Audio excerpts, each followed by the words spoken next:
L'argent. L'argent est le maître du monde. Notre quotidien, nos projets, notre avenir dépendent de l'argent qui circule dans l'économie.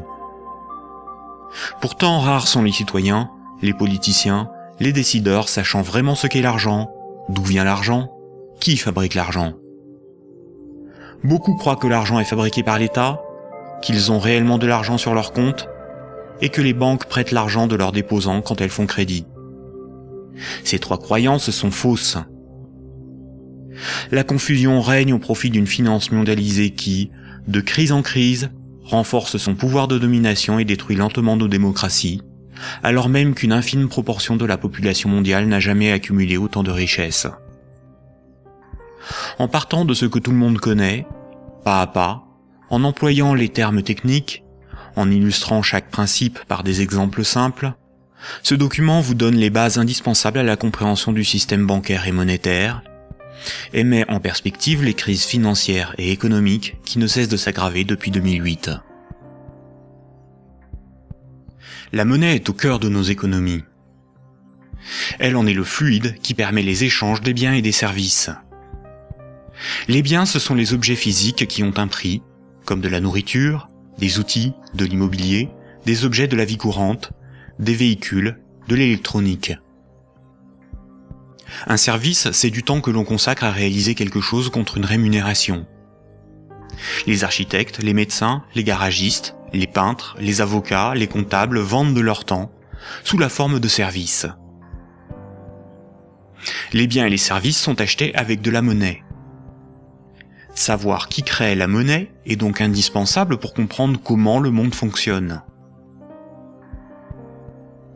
La monnaie prend plusieurs formes, qu'il faut bien distinguer. Sans la connaissance des diverses formes de monnaie et les mécanismes qu'elles impliquent, il est impossible de comprendre le système monétaire et bancaire, et plus globalement l'économie. Il y a la monnaie sous la forme de billets et de pièces de monnaie. On l'appelle la monnaie centrale corporelle. C'est celle que vous pouvez retirer au guichet ou au distributeur automatique de billets de votre banque. On peut la toucher, on peut partir avec, on peut physiquement la détruire. On l'appelle aussi monnaie manuelle, liquide ou espèce. Elle est fabriquée par la Banque centrale. En dehors de la Banque centrale, personne n'a le droit de fabriquer des billets et des pièces de monnaie. La Banque centrale est une institution missionnée par l'État, ou les États d'une zone monétaire, pour fabriquer les billets et les pièces de monnaie. Elle a aussi pour mission de favoriser le bon fonctionnement de l'économie. Son but n'est pas de faire des profits, mais d'appliquer la politique monétaire. En France, comme pour l'ensemble des pays de la zone euro, la Banque centrale est la BCE, ou Banque centrale européenne. La BCE gère une monnaie nommée euro. Et puis il y a un autre type de monnaie, beaucoup moins connu. C'est la monnaie qui est sur votre compte en banque, appelée monnaie scripturale. Cette monnaie n'existe que sous la forme de chiffres dans les systèmes informatiques de comptabilité des banques commerciales privées. On l'appelle aussi monnaie secondaire. Les banques commerciales privées, appelées aussi banques de second rang ou banques secondaires, sont les banques des particuliers et des entreprises, comme la BNP, le Crédit Agricole ou la Société Générale. Ce sont des entreprises privées dont le but est le profit. Les banques commerciales privées sont les distributeurs des billets et pièces de monnaie. Ce sont des intermédiaires, des commerçants, qui font le commerce de la monnaie centrale. Elles ont développé un substitut à cette monnaie, qui est la monnaie secondaire ou monnaie scripturale privée. Elles réalisent la gestion des moyens de paiement tels que les chèques, les cartes bancaires, les virements et les prélèvements. Pour comprendre l'origine des différentes formes de monnaie, il faut comprendre pourquoi la monnaie a été créée et parcourir son histoire de l'Antiquité à nos jours.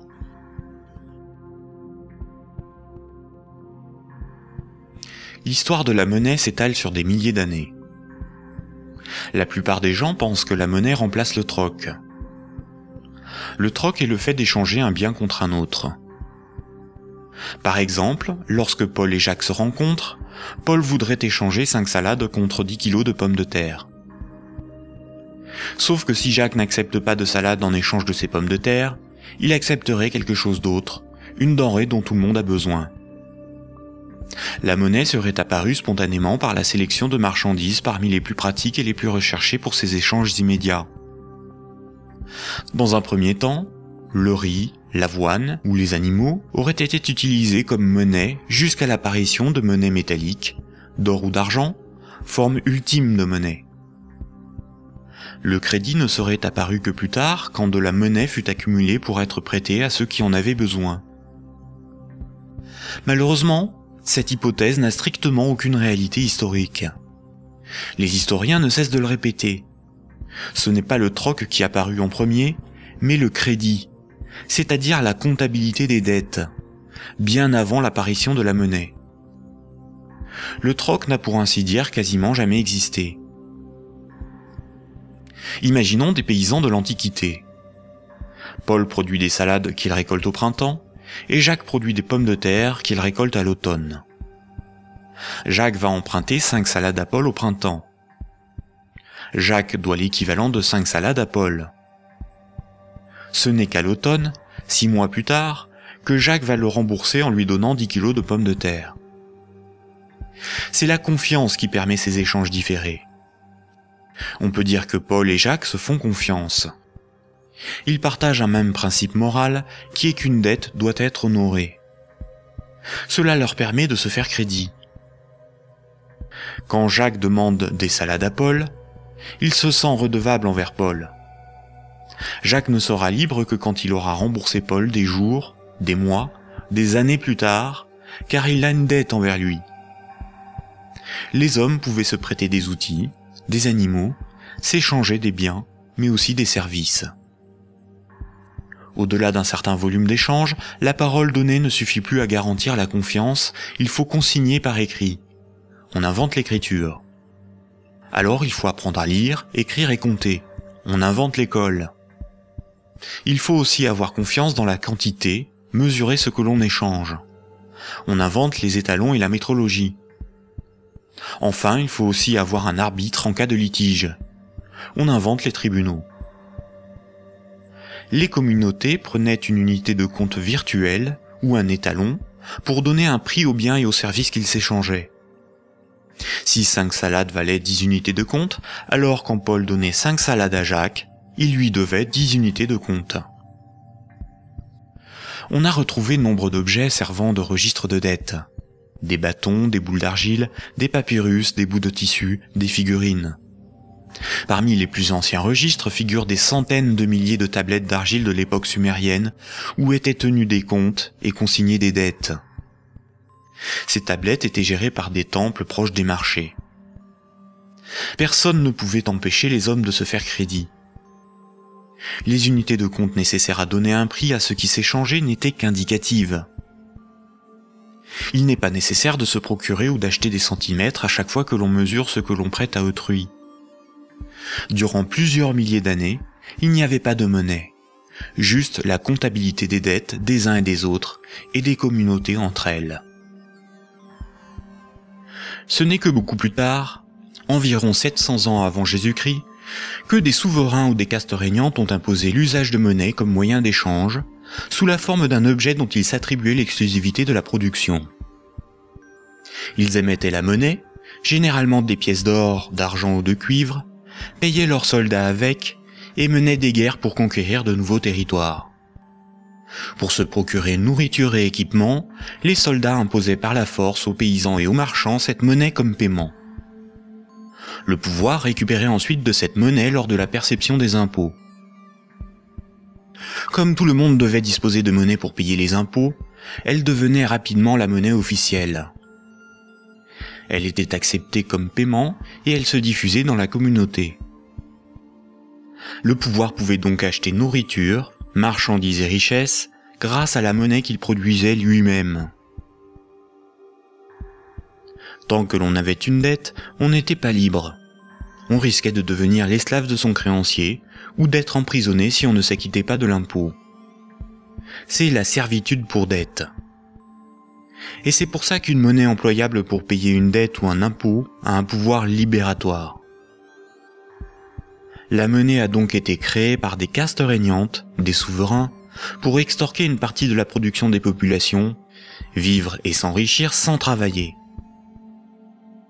C'est par ce principe que des empires se sont bâtis.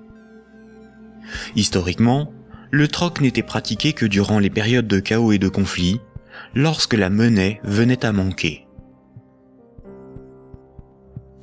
Au Moyen Âge, avec le développement du commerce, les métaux précieux comme l'or ou l'argent étaient devenus une monnaie internationale.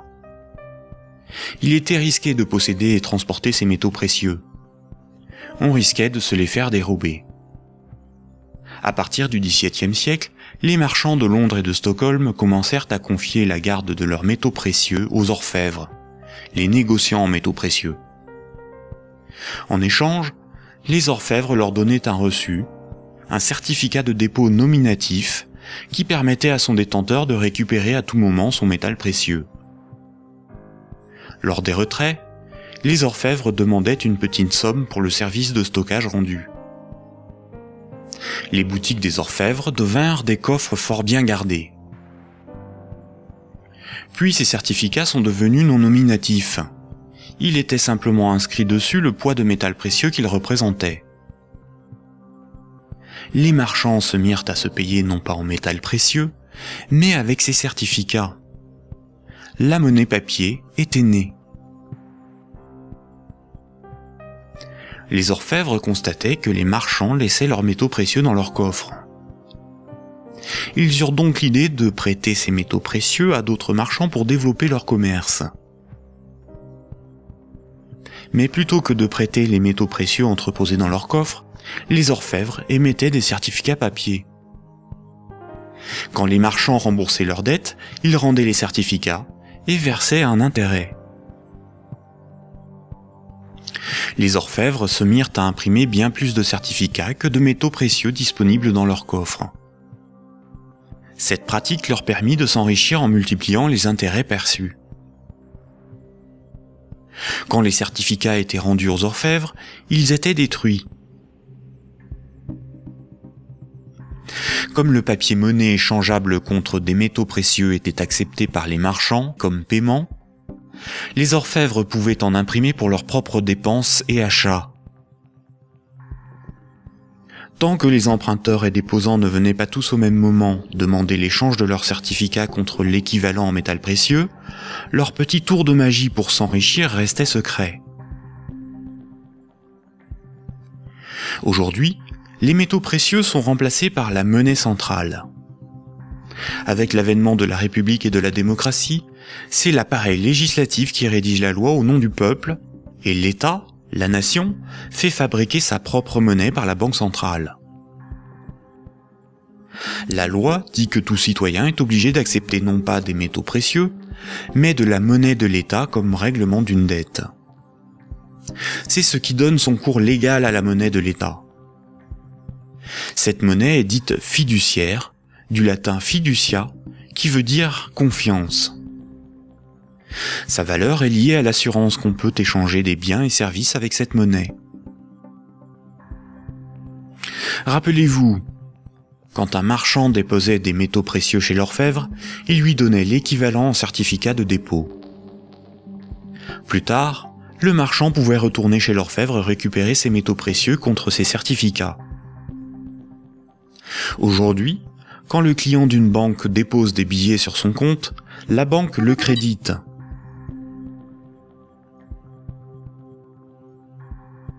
Il lui est possible de les retirer de son compte plus tard.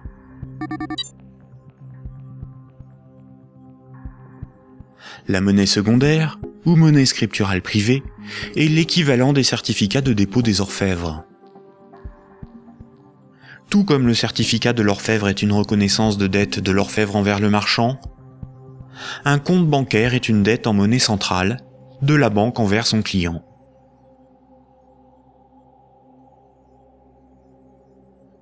Du temps des orfèvres, quand les marchands se payaient en métaux précieux, c'est comme lorsqu'aujourd'hui, on paie les commerçants avec de la monnaie centrale, des billets de banque.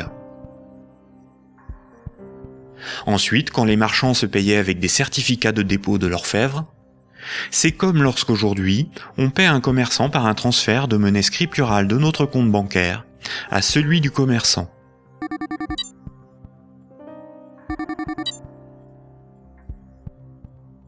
Rappelez-vous aussi que quand l'orfèvre faisait crédit, qu'il prêtait des métaux précieux, il émettait bien plus de certificats de dépôt que de métaux précieux disponibles dans ses coffres. Quand les marchands le remboursaient, il détruisait ces certificats.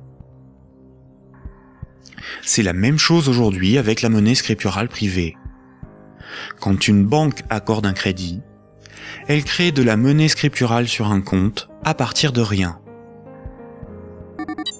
Et elle en crée bien plus qu'elle ne dispose de monnaie centrale dans ses coffres. Et quand son client rembourse son crédit, elle détruit la monnaie scripturale. C'est ce qu'on appelle la création monétaire et la destruction monétaire. La monnaie scripturale étant acceptée comme paiement, les banques peuvent aussi créer de la monnaie à partir de rien pour couvrir leurs dépenses et leurs achats. Les banques ont la possibilité de se faire crédit à elles-mêmes. On dit que les banques monétisent leurs dépenses. La monnaie centrale donne l'illusion au peuple que c'est l'État qui émet la monnaie, alors qu'en réalité, ce sont les banques commerciales privées qui ont ce privilège. Sans création monétaire par le crédit par les banques commerciales, il n'y aurait quasiment pas de monnaie en circulation. Les banques et les États sont comme les deux faces d'une même pièce. En effet, il faut d'abord que de la monnaie ait été créée par le crédit bancaire pour que l'État puisse en prélever par les impôts et les taxes. Et les banques ont besoin des États pour établir une législation protégeant ce privilège et faire appliquer cette législation par la justice et les forces de l'ordre. Nous allons détailler maintenant ces mécanismes bancaires et leurs nombreuses conséquences. Tout le monde a un compte en banque. C'est plus sûr et c'est plus simple que d'avoir chez soi une caisse remplie de billets de banque. Beaucoup de gens s'imaginent qu'un compte en banque est une boîte dans laquelle sont rangés des billets de banque. En réalité, la banque a une réserve unique de billets de banque et les comptes en banque n'ont aucune réalité physique. Ce sont juste des chiffres dans la comptabilité de la banque commerciale, ce sont des unités de compte. Lorsque vous allez au distributeur de billets, votre banque prend dans son stock de billets le montant que vous voulez retirer sur votre compte et vous les donne. Elle retranche ce montant à votre compte. Ainsi, vous avez le sentiment de prendre des billets sur votre compte en banque, alors qu'en réalité, la banque convertit des chiffres en monnaie centrale corporelle, c'est-à-dire en billets de banque, la monnaie de l'État. À l'inverse, quand vous déposez des billets sur votre compte, la banque les prend et les met dans son stock de billets et augmente le chiffre de votre compte. Votre compte ne représente pas un petit tas de billets de banque, mais seulement un chiffre dans un ordinateur. Vous ne retirez que très rarement l'ensemble de ce qui est sur votre compte. Vous retirez juste ce qu'il vous faut pour faire vos petits achats dans les commerces. Tout le reste, vous le laissez sur votre compte. Et le commerçant qui reçoit vos billets comme paiement les dépose lui aussi sur son compte. De ce fait, tout le monde a plus d'unités de compte sous la forme d'un chiffre dans la comptabilité d'une banque privée que de billets de banque dans ses poches ou chez lui. La somme des unités de compte qui correspond au crédit de votre compte s'appelle un dépôt. Un compte en banque sur lequel il y a 1000 unités de compte, on appelle cela un dépôt de 1000 €. On a l'illusion qu'une banque a toujours dans son stock de billets de banque l'équivalent des dépôts qu'elle gère. En réalité, elle n'en a qu'une petite partie, et ceci lui est permis par le fait que ses clients ne viennent pas tous au même moment retirer en liquide ce qu'ils ont sur leur compte.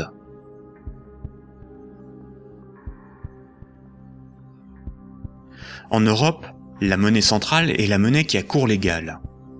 C'est la monnaie officielle des États de la zone euro, dont l'État français. C'est la monnaie exigée par l'État pour le paiement des impôts et des taxes. La loi oblige les citoyens à accepter les billets de banque comme moyen de paiement, et elle sanctionne sévèrement ceux qui fabriquent de faux billets. En revanche, la monnaie inscrite au crédit d'un compte bancaire n'est qu'une reconnaissance de dette de la banque envers le détenteur du compte. Rien de plus. La loi impose aux banques commerciales privées de convertir ces unités de compte en billets de banque à votre demande.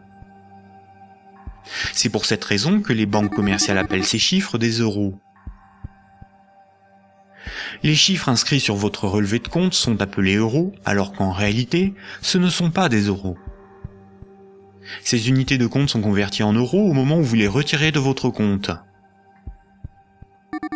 Votre banque vous doit bien des euros, et c'est pour cette raison qu'il est marqué euros sur votre relevé de compte.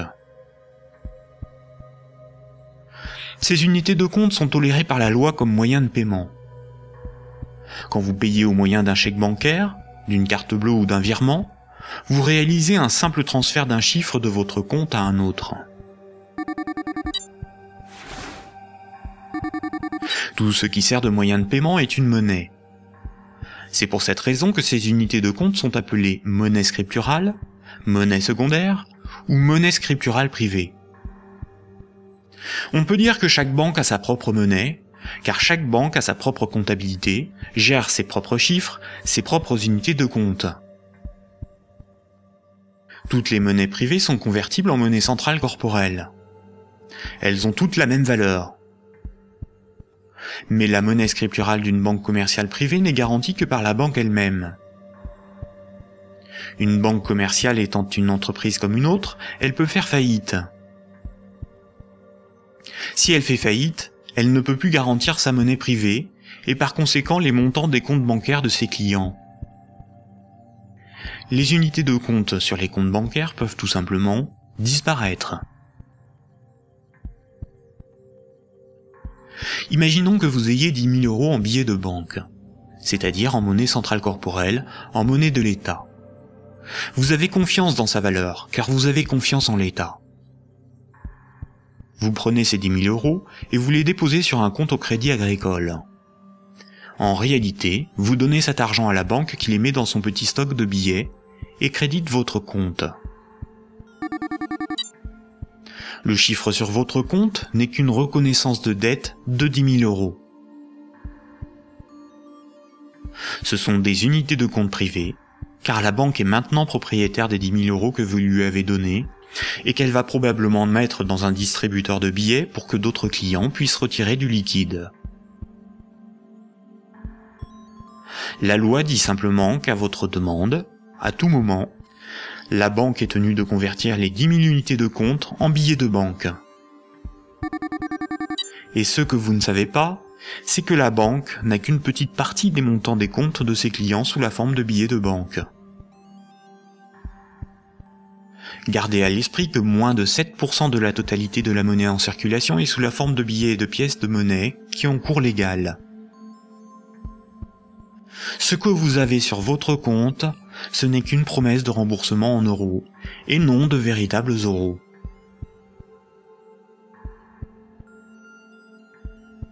De nos jours, tout le monde paie des sommes de petite et grande taille sans jamais employer de billets de banque. La carte bancaire, la carte de crédit, les chèques bancaires, les prélèvements automatiques et les virements forment l'essentiel des procédés de paiement. Quand un client d'une banque veut transférer de l'argent à un autre client de la même banque pour le payer, que ce soit des entreprises ou des particuliers, la banque ne réalise qu'une manipulation de chiffres. Elle retranche au compte du client la somme à verser et l'ajoute au compte du destinataire. Aucun billet de banque n'est intervenu dans la transaction, et pourtant, les deux clients, en interrogeant leur banque, constatent bien qu'un transfert a été effectué. En revanche, quand un transfert doit être effectué entre les comptes bancaires de deux banques commerciales distinctes et concurrentes, la monnaie centrale intervient. Toutes les banques commerciales privées ont un compte à la banque centrale. Aucun particulier ni aucune entreprise ne peut avoir un compte à la banque centrale.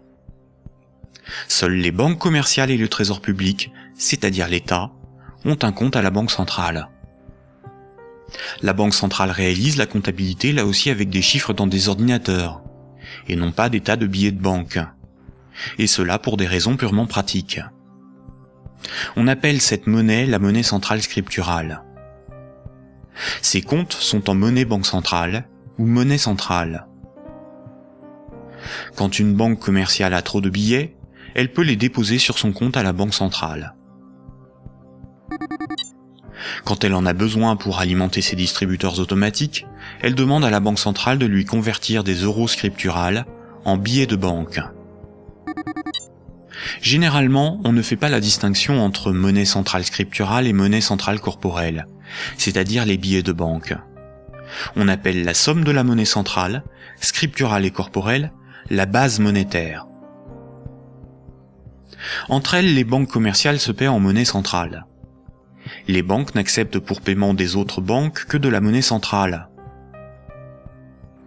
Quand un client veut transférer de la monnaie scripturale de son compte vers celui d'un client d'une autre banque, la monnaie scripturale est convertie en monnaie centrale, puis transférée à l'autre banque, qui va encaisser cette monnaie centrale et créditer le compte du destinataire. Ainsi, les banques se paient entre elles en monnaie centrale, car la monnaie scripturale privée d'une banque n'a pas de valeur pour les autres banques. La comptabilité du Crédit Agricole n'a rien à voir avec la comptabilité de la Société Générale. Ce sont deux entreprises distinctes et concurrentes. Ce qui existe entre les banques et pour les banques, c'est uniquement la monnaie banque centrale. C'est celle qui a cours légal, c'est la monnaie de l'État. Quand un client d'une banque a 1000 € sur son compte, la banque n'est pas riche de 1000 €. Elle doit simplement 1000 € en monnaie centrale à ce client. C'est un chiffre dans sa comptabilité. Ce qui fait la richesse de la banque, c'est ce qu'elle possède, comme des immeubles, des bureaux, des actions, des titres financiers, et la monnaie centrale qu'elle a sous la forme de billets de banque ou de monnaie centrale sur son compte à la banque centrale. En revanche, à tout moment, la banque peut devoir s'appauvrir de 1000 € si ce client les transfère sur un compte d'une autre banque, car cette autre banque veut être payée en monnaie centrale.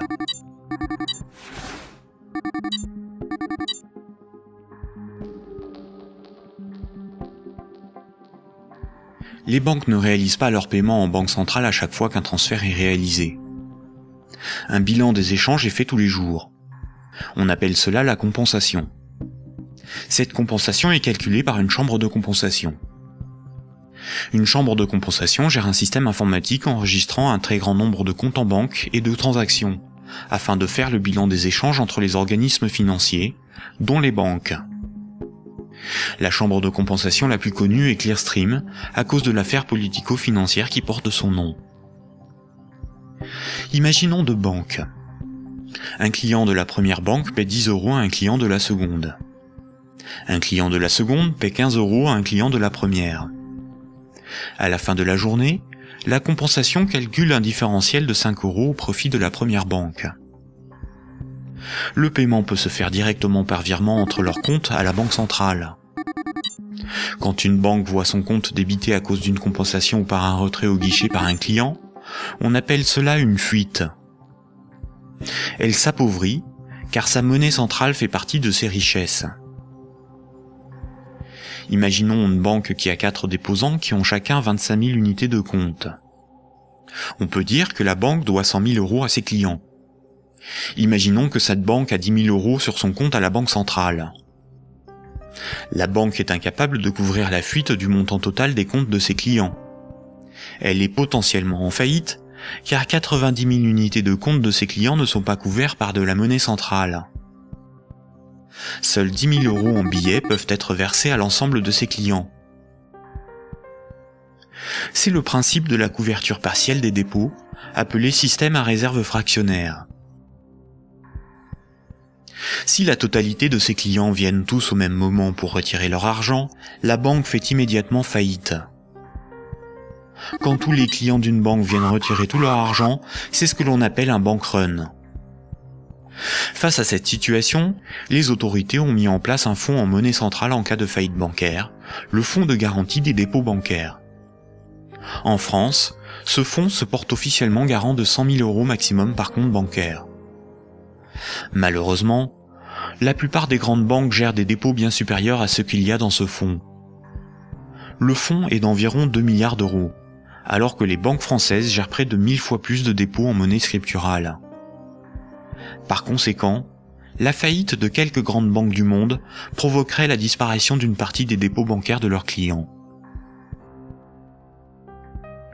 Le Trésor public, c'est la caisse de l'État. Le Trésor public a un compte à la Banque centrale. Le Trésor public encaisse toutes les taxes et impôts qui forment les recettes de l'État.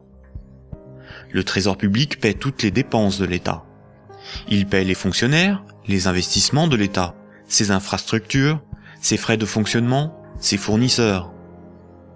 Quand vous payez vos impôts ou des taxes, vous les payez directement au Trésor public. Si un client d'une banque veut payer 1000 € au Trésor public, la banque convertit la monnaie scripturale privée en monnaie banque centrale et transfère cette monnaie centrale sur le compte du Trésor public. Le Trésor public n'accepte pour paiement que la monnaie centrale. Quand le Trésor public paie un de ses fournisseurs, il verse de la monnaie centrale à la banque commerciale privée qui en détient le compte, et celle-ci crédite le compte de l'entreprise bénéficiaire.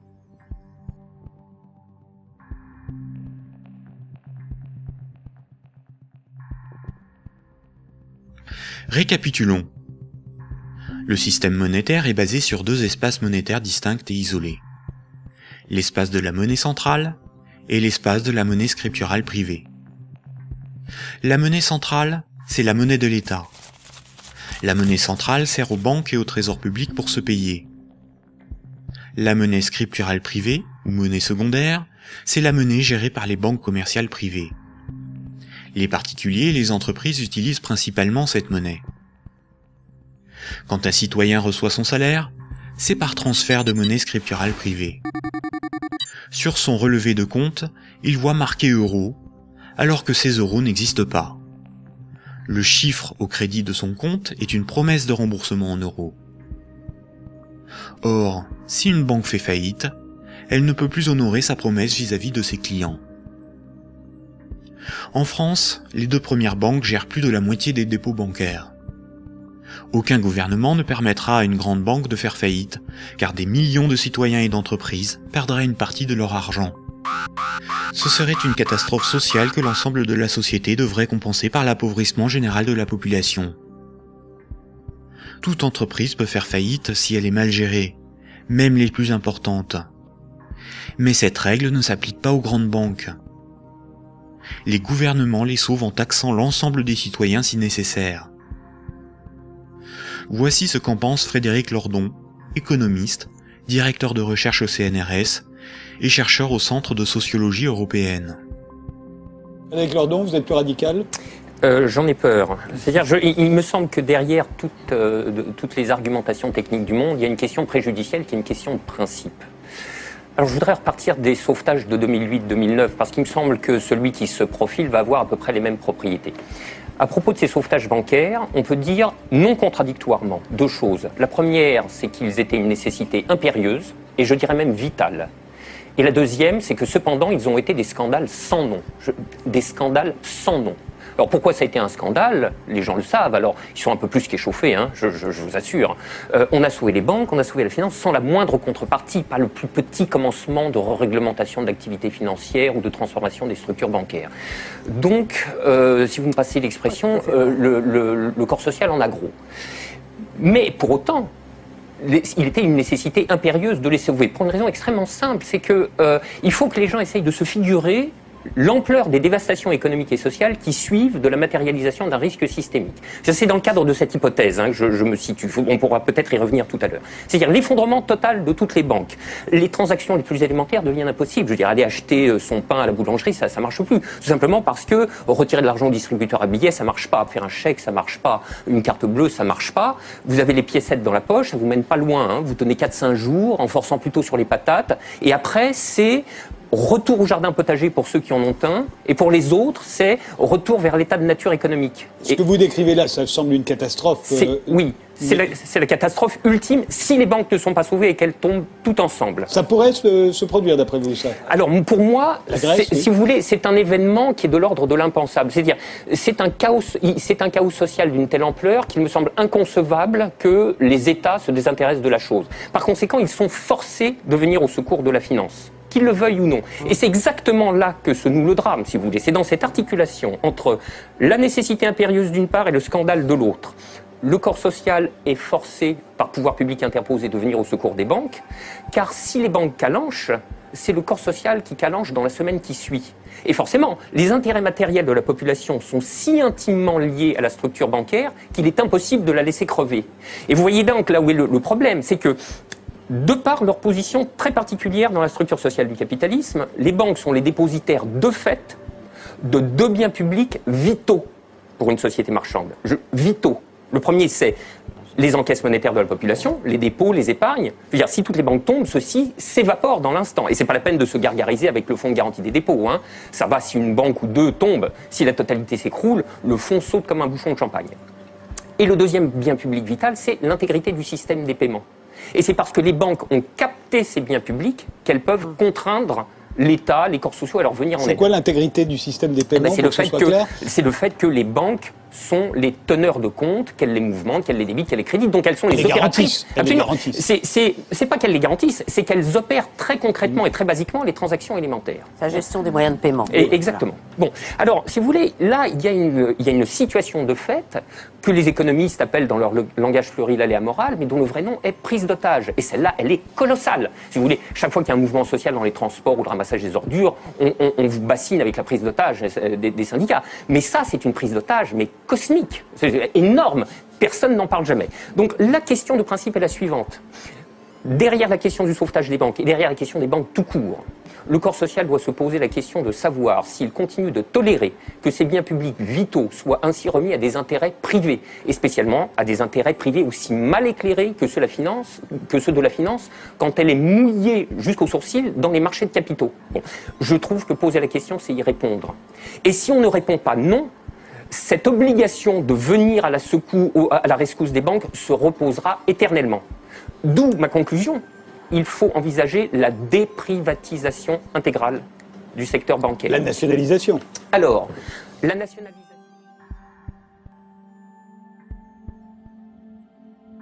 On constate que quand les dirigeants et actionnaires des grandes banques touchent des bénéfices, ceux-ci s'enrichissent. Mais quand les grandes banques sont en difficulté, ce sont les États, c'est-à-dire l'ensemble des citoyens, qui les sauvent. Cela résume l'adage désormais bien connu: les banques privatisent leurs gains et socialisent leurs pertes.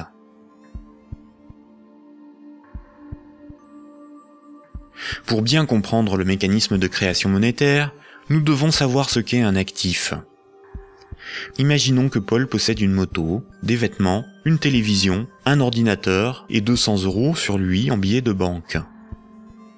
Tout ceci représente ses actifs, car les actifs, c'est ce que l'on possède. Les 200 € qu'il a sur lui sont ses actifs financiers. Maintenant, Jacques emprunte à Paul 100 €. En lui empruntant cette somme, Jacques signe une reconnaissance de dette l'engageant à rembourser Paul dans un mois. Les actifs financiers de Paul restent de 200 €, car il possède encore 100 € en billets, ainsi que la reconnaissance de dette de Jacques d'une valeur de 100 €. Cette reconnaissance de dette va à ses actifs, car il s'agit de quelque chose qu'il possède. Paul a ce qu'on appelle une créance sur Jacques. Jacques est débiteur de Paul. En cas de litige, si Jacques ne rembourse pas Paul, la justice pourra intervenir pour forcer Jacques à respecter ce contrat. Elle pourra alors le forcer à vendre un de ses actifs matériels pour rembourser Paul, comme sa télévision s'il en a une. Généralement, la comptabilité d'une entreprise ou d'une banque est synthétisée sous la forme d'un bilan. Un bilan comptable est une synthèse permettant de représenter ce que l'entreprise possède, ses actifs, et ce qui lui appartient pas ou ce qu'elle doit, son passif. La différence entre son actif et son passif représente son résultat. On peut aussi l'appliquer à un particulier. Voici à quoi ressemblerait le bilan de Paul. Dans les actifs de Paul figurent ses actifs financiers, constitués de ses billets de banque et de la dette de Jacques, ainsi que ses actifs matériels, constitués de sa télévision, son ordinateur, sa moto, dont la valeur de revente à date est estimée de 1000 €. Pour notre démonstration, nous ne garderons que les actifs financiers. Son bilan financier est positif de 200 €. Le bilan de Jacques, qui n'avait aucun actif, est celui-ci. Jacques possède 100 € en billets, mais doit aussi 100 € à Paul. Le passif, c'est ce qu'on doit. Son bilan est donc nul, car son passif annule son actif. Donc un actif est quelque chose qui a une valeur financière que l'on peut inscrire dans un bilan. S'il est à l'actif du bilan, c'est quelque chose que l'on possède. S'il est au passif du bilan, c'est quelque chose qui ne nous appartient pas et que l'on doit à quelqu'un d'autre. Imaginons maintenant que Nicolas, qui a 300 € en billets de banque, propose à Paul de lui racheter sa créance sur Jacques.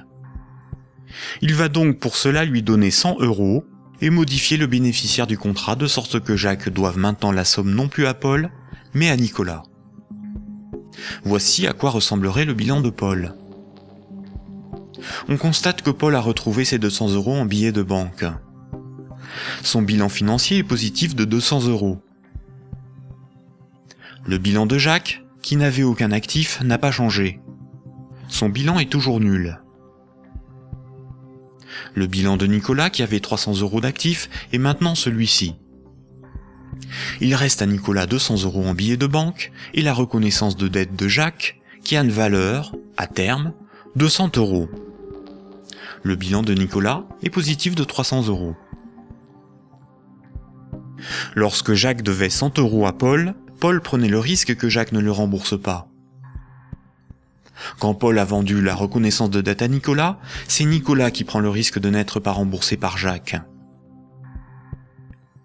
C'est un transfert de risque sur une créance.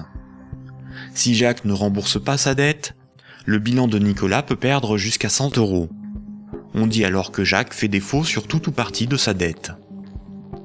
Nicolas perdrait 100 € sur son bilan, correspondant à la créance que Jacques n'a pas honorée. Nous voyons donc qu'une créance peut être un actif et peut être revendue au même titre qu'une moto ou des vêtements. Les actifs matériels ont une valeur estimative. Certains actifs matériels perdent de leur valeur avec le temps. C'est le cas d'un ordinateur ou d'une moto. Ils ne peuvent pas facilement être employés pour régler des dettes. En revanche, les actifs financiers ont une valeur connue. La créance sur Jacques ou les billets de banque ont des valeurs fixes.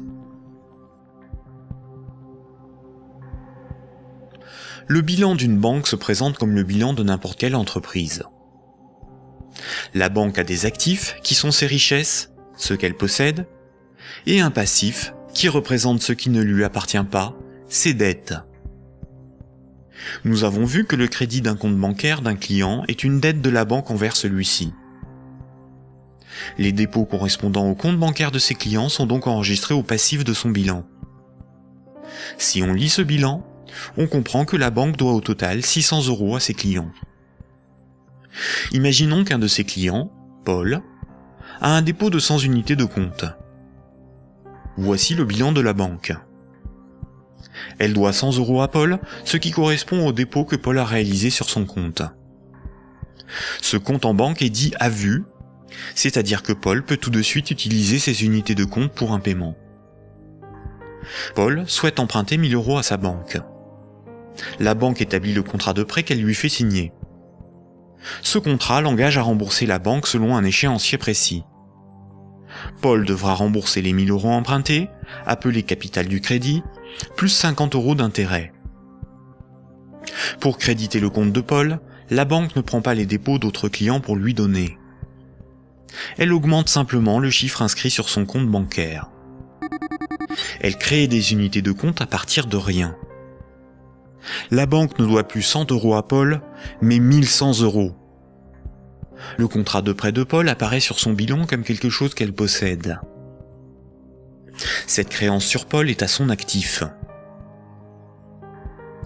Les comptes des autres clients n'ont rien à voir avec cette opération. On dit que la banque a monétisé la créance sur Paul. Elle a transformé cette créance en moyen de paiement sous la forme de monnaie scripturale privée ajoutée au compte de Paul. On appelle cette opération d'augmentation des dépôts par simple jeu d'écriture la création monétaire. On parle de création monétaire ex nihilo, ce qui veut dire à partir de rien. Enfin, quand Paul va rembourser le crédit, la banque va annuler des unités de compte chaque mois, selon l'échéancier du crédit, directement sur le compte de Paul. Cette annulation est appelée destruction monétaire. Elle diminue la somme qu'elle lui doit. Simultanément, dans son bilan, la somme restant à rembourser diminue aussi. La banque prend le risque que Paul n'arrive pas à rembourser le crédit, qu'il soit insolvable. C'est le risque de faire crédit ou risque de contrepartie. On pourra qualifier alors la créance de Paul, le contrat de prêt, d'actifs pourris ou d'actifs toxiques. Cette opération de création de moyens de paiement artificiels, tout comme sa destruction progressive lors du remboursement, est difficilement compréhensible pour la plupart des gens, y compris pour ceux qui travaillent dans les banques, même à haut niveau. Il est pourtant évident que quand une banque accorde un prêt, aucun de ses clients ne voit son compte diminuer ne serait-ce que d'1 €. Ce mécanisme est très mal compris et les médias perpétuent, par ignorance, le mensonge selon lequel les banques doivent collecter des dépôts pour pouvoir prêter de l'argent. Pourtant, ce mécanisme est parfaitement décrit dans les manuels d'économie.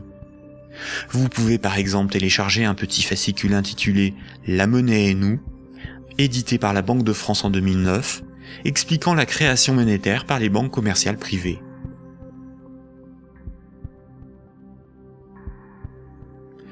La création et la destruction monétaire peuvent être résumées par une simple phrase. Ce sont les crédits qui font les dépôts, et non les dépôts qui font les crédits. Cette phrase permet de se rappeler que la totalité de la monnaie en circulation sur nos comptes en banque ou dans nos poches est créée par le crédit bancaire. Quand une banque accorde un crédit à un de ses clients, elle crée de la monnaie scripturale privée en augmentant le solde du compte de celui-ci. Elle ne crée pas des euros, mais des unités de compte convertibles en euros. Plus il y a de crédits accordés par les banques, plus il y a de dépôts, de billets et de pièces de monnaie. La totalité de la monnaie en circulation dans l'économie représente ce qu'il reste à rembourser des crédits contractés. Quand Paul achète une automobile à crédit, il paie tout de suite le vendeur avec la monnaie créée.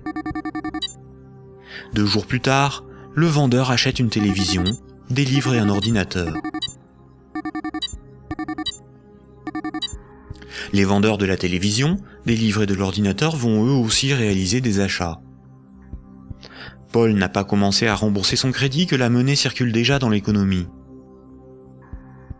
Le nombre de fois dans une année qu'une unité de compte va servir de paiement est appelé vitesse de circulation de la monnaie ou vélocité de la monnaie.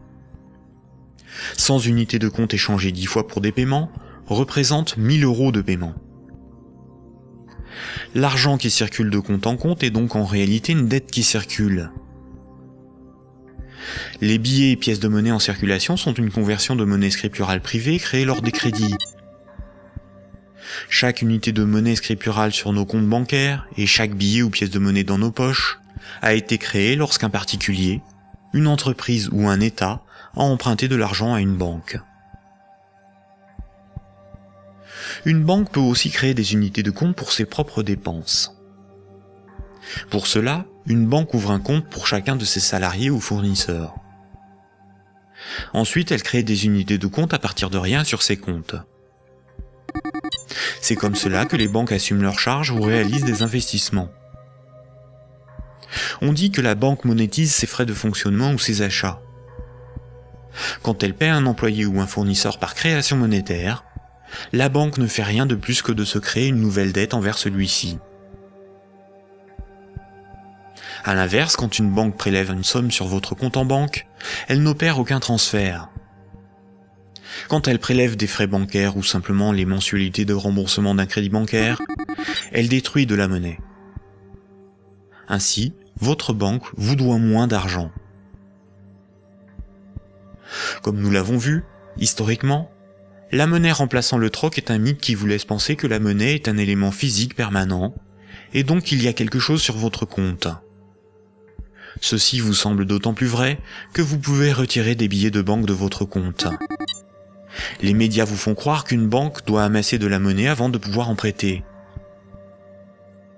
Mais en réalité, les banques ne prêtent pas l'argent des autres clients, puisque ce sont elles qui le fabriquent lors des crédits et qui le détruisent lors du remboursement des crédits. Un crédit n'est en rien un prêt ou un emprunt. Il s'agit en réalité d'une création monétaire temporaire ou d'une location de moyens de paiement. Récapitulons. La monnaie scripturale privée est créée par les crédits, à partir de rien. Cette monnaie est détruite lors du remboursement des crédits. Ceci sous-entend une création-destruction simultanée et concurrente qui détermine une masse de monnaie scripturale privée en circulation, que l'on appelle masse monétaire. C'est similaire à la population d'un pays qui varie en fonction des décès et des naissances.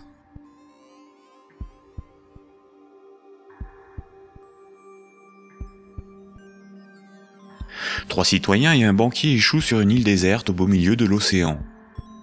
Ils s'organisent et décident de créer leur propre monnaie, qu'ils appellent euro. Le banquier fonde l'unique banque commerciale privée de l'île. Comme cette banque est nouvelle, les trois citoyens n'ont rien sur leur compte. Ils ne peuvent pas s'échanger et se vendre ce qu'ils produisent. Ils ont bien des marchandises à se vendre, mais aucune monnaie pour les payer. Pour disposer de moyens de paiement, chaque citoyen va faire un crédit de 10 €, remboursable en 11 mois. Chaque citoyen devra rembourser 10 € de capital, plus 1 € d'intérêt. Lorsque le banquier leur accorde le crédit, il crée 10 € à partir de rien sur chaque compte. Le premier mois, la masse monétaire est de 30 €. Les citoyens disposent de monnaie pour s'échanger ce qu'ils produisent. À la fin du premier mois, les citoyens commencent à rembourser leur crédit. Le banquier prélève 1 € d'intérêt, qu'il utilise pour acheter des marchandises aux citoyens. La masse monétaire reste de 30 €. À l'issue du deuxième mois, le banquier efface 1 € du compte de chaque citoyen. Il reste 27 € en circulation. À l'issue du troisième mois, le banquier efface à nouveau 1 € du compte de chaque citoyen. Il reste 24 € en circulation. De mois en mois, la situation devient un peu plus compliquée, car la masse monétaire ne cesse de baisser. Les citoyens se retrouvent en concurrence pour capter l'argent. À l'issue du 11e mois, après une farouche concurrence entre les trois citoyens pour capter la monnaie restante, leurs comptes sont vides, car tout le monde a remboursé exactement ce qu'il avait emprunté à la banque. Plus rien ne peut être ni acheté ni vendu. C'est la crise économique. Le banquier réunit les citoyens et leur dit : « Pour résoudre cette situation, c'est très simple. Vous n'avez qu'à m'emprunter à nouveau de l'argent. » Les citoyens acceptent. Ils font tous à nouveau un crédit de 10 €. À la fin du premier mois, le banquier prélève 1 € d'intérêt, qu'il garde pour lui car il a tout ce qu'il lui faut. Au fil des mois, le banquier supprime les euros correspondant au remboursement des crédits. Comme les intérêts n'ont pas été dépensés par le banquier, c'est au bout du 10e mois seulement que les comptes des trois citoyens sont vides. Il n'y a plus de monnaie en circulation, et pourtant il manque 3 € pour rembourser la totalité de leur crédit. Le banquier réunit les citoyens et leur dit : « Il y a une manière très simple de repousser le moment où vous serez à zéro sur vos comptes. Vous n'avez qu'à m'emprunter régulièrement de l'argent, bien avant que la masse monétaire ne baisse trop et que l'économie ne s'arrête. Et pour compenser les intérêts que je ne dépense pas, il vous suffit de m'emprunter à chaque fois quelques euros de plus. » Les citoyens acceptent. Désormais, ils sont en permanence endettés, sinon la monnaie disparaît et l'économie s'arrête. Ils appellent cela la croissance. Mais comme ils sont endettés, ils se mettent à produire toujours plus pour rembourser le banquier, bien au-delà de leurs besoins réels. Ils ne produisent pas pour avoir de quoi se vêtir, se nourrir ou se loger. Ils produisent pour avoir l'argent nécessaire pour rembourser leur crédit. L'argent est devenu le moteur de leur vie, et non ce dont ils ont besoin pour vivre. Ce système permet au banquier de ne rien produire. Il passe son temps à gérer ses comptes, à créer de la monnaie puis à la détruire. Avec la monnaie qu'il fabrique, il achète ce dont il a besoin aux citoyens. Rapidement, les ressources naturelles de l'île viennent à manquer. Il n'y a plus de bois, plus de gibier, plus d'eau, plus de terre pour produire toujours plus. La croissance a épuisé les ressources naturelles et détruit l'environnement. Cette petite histoire met en valeur de réalités tout à fait surprenantes. D'une part, les sommes dues aux banques sont globalement supérieures aux sommes disponibles pour les rembourser.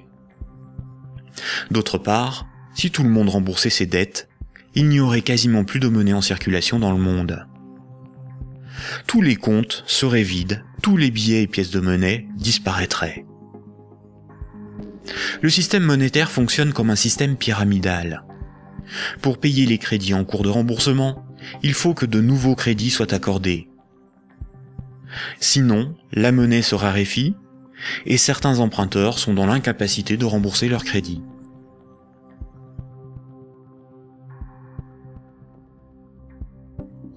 Pour les citoyens et les entreprises, la monnaie s'achète comme toute autre marchandise.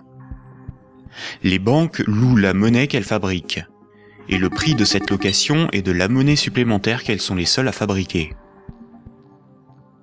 Observons l'évolution de la masse monétaire dans la zone euro. Ce qui apparaît tout de suite, c'est son évolution exponentielle. La masse monétaire est composée de ce qu'on appelle des agrégats monétaires, nommés M1, M2 et M3. En orange, c'est la monnaie circulante. C'est la monnaie qui est sur les comptes à vue, utilisée pour des paiements, ainsi que la monnaie sous la forme de billets et de pièces de monnaie. Les comptes à vue servent à l'économie réelle. C'est là que sont versés les salaires, réalisés les paiements avec les cartes bancaires, les chèques, les virements, pour les échanges de biens et de services. C'est la monnaie qui sert l'économie réelle. En vert, ce sont les dépôts dits à terme, ou comptes à terme. Ce sont des comptes d'épargne rémunérés, des comptes à préavis, des livrets comme le livret A, certains placements financiers, où une partie de la monnaie scripturale est bloquée par les particuliers pour un certain temps. C'est de l'argent qui fait un peu d'argent. En violet, ce sont les placements à long terme, plutôt destinés aux entreprises. Les comptes à terme et les placements bloquent la monnaie. Cette monnaie n'est plus disponible pour réaliser des paiements, elle ne sert plus l'économie réelle. La masse de la monnaie qui circule, en orange, diminue quand les crédits sont remboursés par destruction monétaire. Elle diminue aussi quand de la monnaie est épargnée et passe d'un compte à vue à un compte à terme rémunéré, ou qu'elle est bloquée dans des placements à long terme. Par ailleurs, les banques ou des organismes spécialisés comme Sofinco ou Cetelem proposent de prêter de la monnaie scripturale privée existante contre intérêt. Ce sont de véritables prêts de dépôt bancaire, sans création monétaire. Ils représentent environ 40% des prêts de monnaie. L'industrie financière permet ainsi à de riches épargnants de ne plus travailler du tout. Ces épargnants peuvent ponctionner sur la masse monétaire circulante de la monnaie que les moins riches et les entreprises produisent par le crédit. Leur capital augmente progressivement en capturant de la monnaie créée par le crédit. La baisse de la masse monétaire circulante oblige les particuliers et les entreprises à emprunter perpétuellement pour la compenser. Quand un client d'une banque obtient un crédit, la nouvelle monnaie se retrouve sur un compte à vue. Elle est dépensée pour des achats et va voyager de compte en compte au fil des paiements, jusqu'au moment où elle servira au remboursement d'un crédit et sera détruite. Si la destruction monétaire est plus importante que la création monétaire, il s'ensuit une contraction de la masse monétaire. L'économie est en danger. La consommation baisse, cela provoque des faillites, certains doivent vendre de leurs richesses pour se procurer de l'argent, et il devient plus difficile de rembourser les crédits. Et si les emprunteurs n'arrivent plus à rembourser leurs crédits, ce sont les banques qui se retrouvent en difficulté. Les économistes et les politiciens sont condamnés à appeler de leur vœu la relance de la consommation pour assurer une demande de crédit perpétuelle. Car sans crédit, la monnaie disparaît. Rappelez-vous, tous les jours, la compensation calcule ce que les banques commerciales privées se doivent. Les banques règlent leurs dettes en monnaie centrale.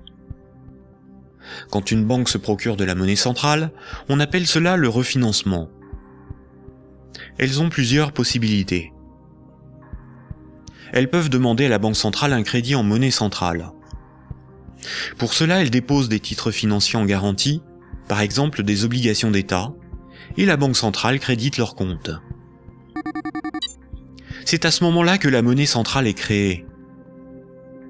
Le taux d'intérêt qu'applique la banque centrale lors de ces crédits est appelé taux directeur. Cette monnaie centrale peut être convertie en billets de banque. Mais la plupart du temps, les banques commerciales privées se prêtent entre elles de la monnaie centrale ou se font crédit. Elles peuvent pour cela se faire confiance ou se donner là aussi des titres financiers comme garantie. C'est ce qu'on appelle le marché interbancaire. Comme toutes les banques se font crédit, se prêtent de la monnaie centrale ou des titres financiers, cela fait qu'elles sont toutes liées les unes aux autres.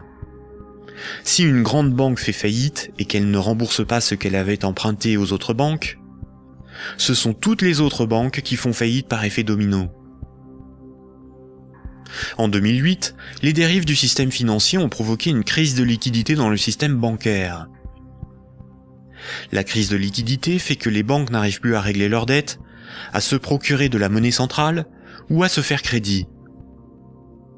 Les banques ont alors cessé d'accorder des crédits. L'évolution normale de la masse monétaire aurait dû être celle-ci. Malheureusement, la crise bancaire a stoppé la progression de la masse monétaire et s'est transformée en crise économique. Les États ont dû sauver les banques de la faillite. Mais le véritable coût de la crise financière est l'explosion de la dette des États pour éviter une aggravation de la crise, des milliers de faillites d'entreprises, des millions de nouveaux chômeurs. À l'avenir, une partie des dépôts bancaires pourrait être supprimée pour sauver les banques. Ainsi, les banques doivent moins d'argent à leurs clients, ce qui équilibre leur bilan. C'est ce qui s'est passé à Chypre en 2013. À partir de 2009, certaines banques centrales ont créé et donné des milliards en monnaie centrale aux banques commerciales pour faciliter le règlement de leurs dettes et ainsi leur éviter la faillite et relancer le crédit. C'est ce qu'on appelle des politiques d'assouplissement quantitatif ou quantitative easing. Cette monnaie centrale nouvelle pourrait être représentée sur ce graphique en tant que M0, appelée aussi base monétaire. Plutôt que d'accorder des crédits aux entreprises et aux particuliers avec une rentabilité incertaine, les banques commerciales privées ont utilisé cette monnaie centrale pour spéculer et acheter de la dette souveraine. Ainsi, d'une manière totalement artificielle, les bourses n'ont cessé de monter, la finance de s'enrichir et les États de s'endetter.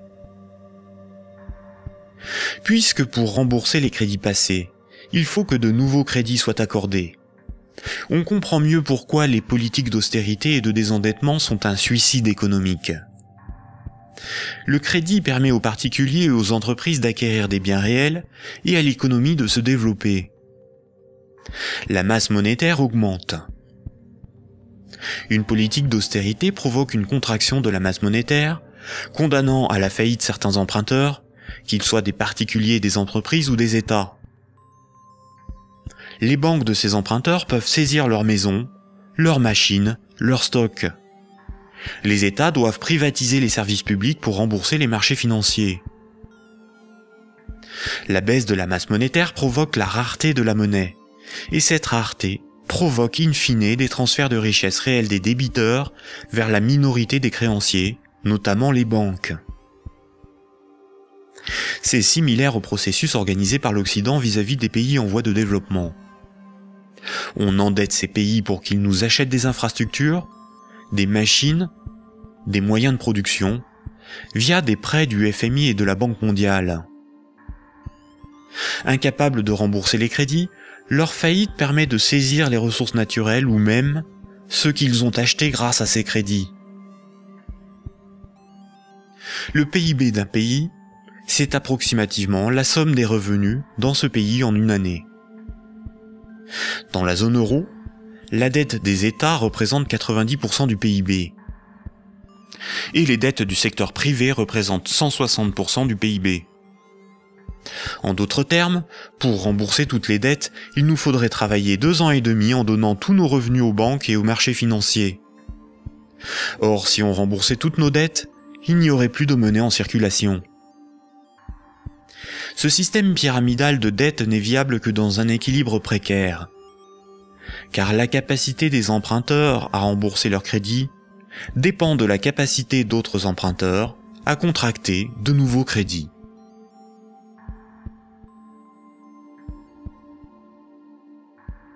La fructification du capital, ou ce qu'on appelle l'usure, est le fait de toucher des intérêts sur de l'argent que l'on a et que l'on prête. Imaginons un pays où 10 citoyens ont tous 10 euros. Si l'un d'eux prête ces 10 euros avec 10% d'intérêt, il va lui être remboursé 11 euros. S'il le fait 10 fois, les autres citoyens de ce pays auront perdu chacun 1 euro. S'il le fait 90 fois, il possédera les 9/10 des richesses du pays, sans avoir travaillé. C'est son capital qui travaille, pas lui. C'est déjà une situation moralement difficile à justifier. Si l'usure permet aux riches de concentrer de la monnaie, les banques ont le privilège de la création de cette monnaie. Quand une banque veut acheter un immeuble, elle crée la monnaie nécessaire à l'acheter. Pour pouvoir créer de la monnaie, une banque doit simplement veiller à ce que ses actifs, ce qu'elle possède, lui permettent de payer les autres banques. Si les banques peuvent créer de la monnaie à partir de rien pour leurs achats, les entreprises, les particuliers et les États doivent d'abord en épargner, ou bien demander à une banque de lui en louer par un crédit. Voici ce que Maurice Allais, prix Nobel d'économie en 1988, disait de la création monétaire ex nihilo. Dans son essence, la création de monnaie ex nihilo actuelle par le système bancaire est identique, je n'hésite pas à le dire pour bien faire comprendre ce qui est réellement en cause, à la création de monnaie par les faux monnayeurs, si justement condamnée par la loi. Concrètement, elle aboutit au même résultat. La différence est que ceux qui en profitent sont différents et autorisés à le faire. Les banques sont des entreprises à but lucratif. Elles ont des actionnaires, leur but est l'enrichissement. Par le privilège de la création monétaire, la spéculation et l'usure organisée à l'échelle industrielle, on constate une gigantesque concentration des richesses dans les mains d'un tout petit nombre de personnes. Quand on parle de richesse, il ne faut pas penser à de l'argent, mais à de l'immobilier, des infrastructures, des propriétés, des entreprises, bref, ce qui a réellement de la valeur. Des chercheurs suisses ont extrait d'une base de données de l'OCDE un groupe de 147 entreprises financières qui ont le contrôle des 20 000 plus grandes entreprises du monde. Et un plus petit groupe forme le noyau dur de ces maîtres du monde. Sans surprise, les banques, et plus globalement le monde de la haute finance, notamment anglo-saxonne, contrôlent directement ou indirectement la plupart des grandes entreprises du monde. 1% de la population possède 46% du patrimoine mondial. Ce mouvement de concentration des richesses s'est accentué dans les années 70. Le néolibéralisme consacre la loi du marché comme dogme économique. Il prône la libre circulation des capitaux, des marchandises et des personnes à l'échelle mondiale, et une concurrence libre et non faussée. L'efficience des marchés serait l'avenir de l'homme. Dans cette perspective, les États sont des obstacles à la dérégulation financière. Avant les années 70, l'État français pouvait se financer à taux fixe et avantageux par un dispositif appelé le circuit du trésor. La Banque centrale pouvait faire des avances significatives à l'État. À partir des années 70, ce dispositif a été démantelé. Les États ont été obligés de se financer sur les marchés financiers, avec un taux variable en fonction de l'offre et de la demande. Par ailleurs, l'industrie financière organise la fuite des bénéfices et fortunes dans les paradis fiscaux. Pour le seul État français, le manque à gagner sur les recettes fiscales est estimé entre 50 et 80 milliards d'euros chaque année, soit plus que les recettes de l'impôt sur le revenu. En d'autres termes, l'État est contraint d'emprunter aux marchés financiers, c'est-à-dire aux banques et aux clients des banques, ce qu'elle ne leur prend pas sous la forme d'impôts et de taxes, et de leur payer pour cela un intérêt supplémentaire. Sans les intérêts imposés par les marchés financiers, l'État français n'aurait pas dû payer plus de 1500 milliards d'euros d'intérêts en 30 ans. La totalité de l'impôt sur le revenu est consacrée au seul remboursement des intérêts de la dette. Si les financiers prêtent aux États, c'est parce que les États ont le droit de lever autant d'impôts que nécessaire pour les rembourser, et d'utiliser la justice et les forces de l'ordre pour faire payer les contribuables. La création monétaire est aussi appelée planche à billets, même quand il s'agit de monnaie scripturale privée créée par le crédit. C'est un terme péjoratif faisant référence à l'impression de billets de banque par l'État. Ce terme est parfois employé par certains économistes de manière démagogique, pour induire en erreur quant aux responsabilités de la création monétaire et de l'inflation. L'inflation, c'est la hausse générale des prix. Une même baguette de pain vaut 1,30 € en 2013, alors que 10 ans plus tôt, elle valait 50 centimes. L'inflation est due au rapport entre la création monétaire et la création des richesses réelles. Si on crée plus de monnaie que de biens et services à vendre, les prix vont augmenter. La déflation, c'est l'inverse. C'est la baisse générale des prix. Si on crée des biens et services à vendre, et qu'on ne crée pas de monnaie pour les acheter, la monnaie va manquer et les prix vont baisser. L'hyperinflation est une inflation excessive des prix, supérieure à 12 500% par an. Si une baguette de pain vaut 1 € en 2013, s'il y a de l'hyperinflation, elle vaudra au minimum 12,50 € un an plus tard. Dans les années 70 et 80, l'inflation a atteint 15%, alors même que l'interdiction de permettre à la Banque centrale de faire des avances à l'État devait nous prémunir d'une telle situation. En réalité, interdire à l'État le financement à taux avantageux par sa propre banque centrale était le moyen non pas d'éviter une inflation excessive, mais de transférer une partie des recettes fiscales de l'État aux marchés financiers, c'est-à-dire aux banques et à leurs clients, et d'assurer aux banques commerciales privées le monopole de la création monétaire en supprimant la concurrence de l'État.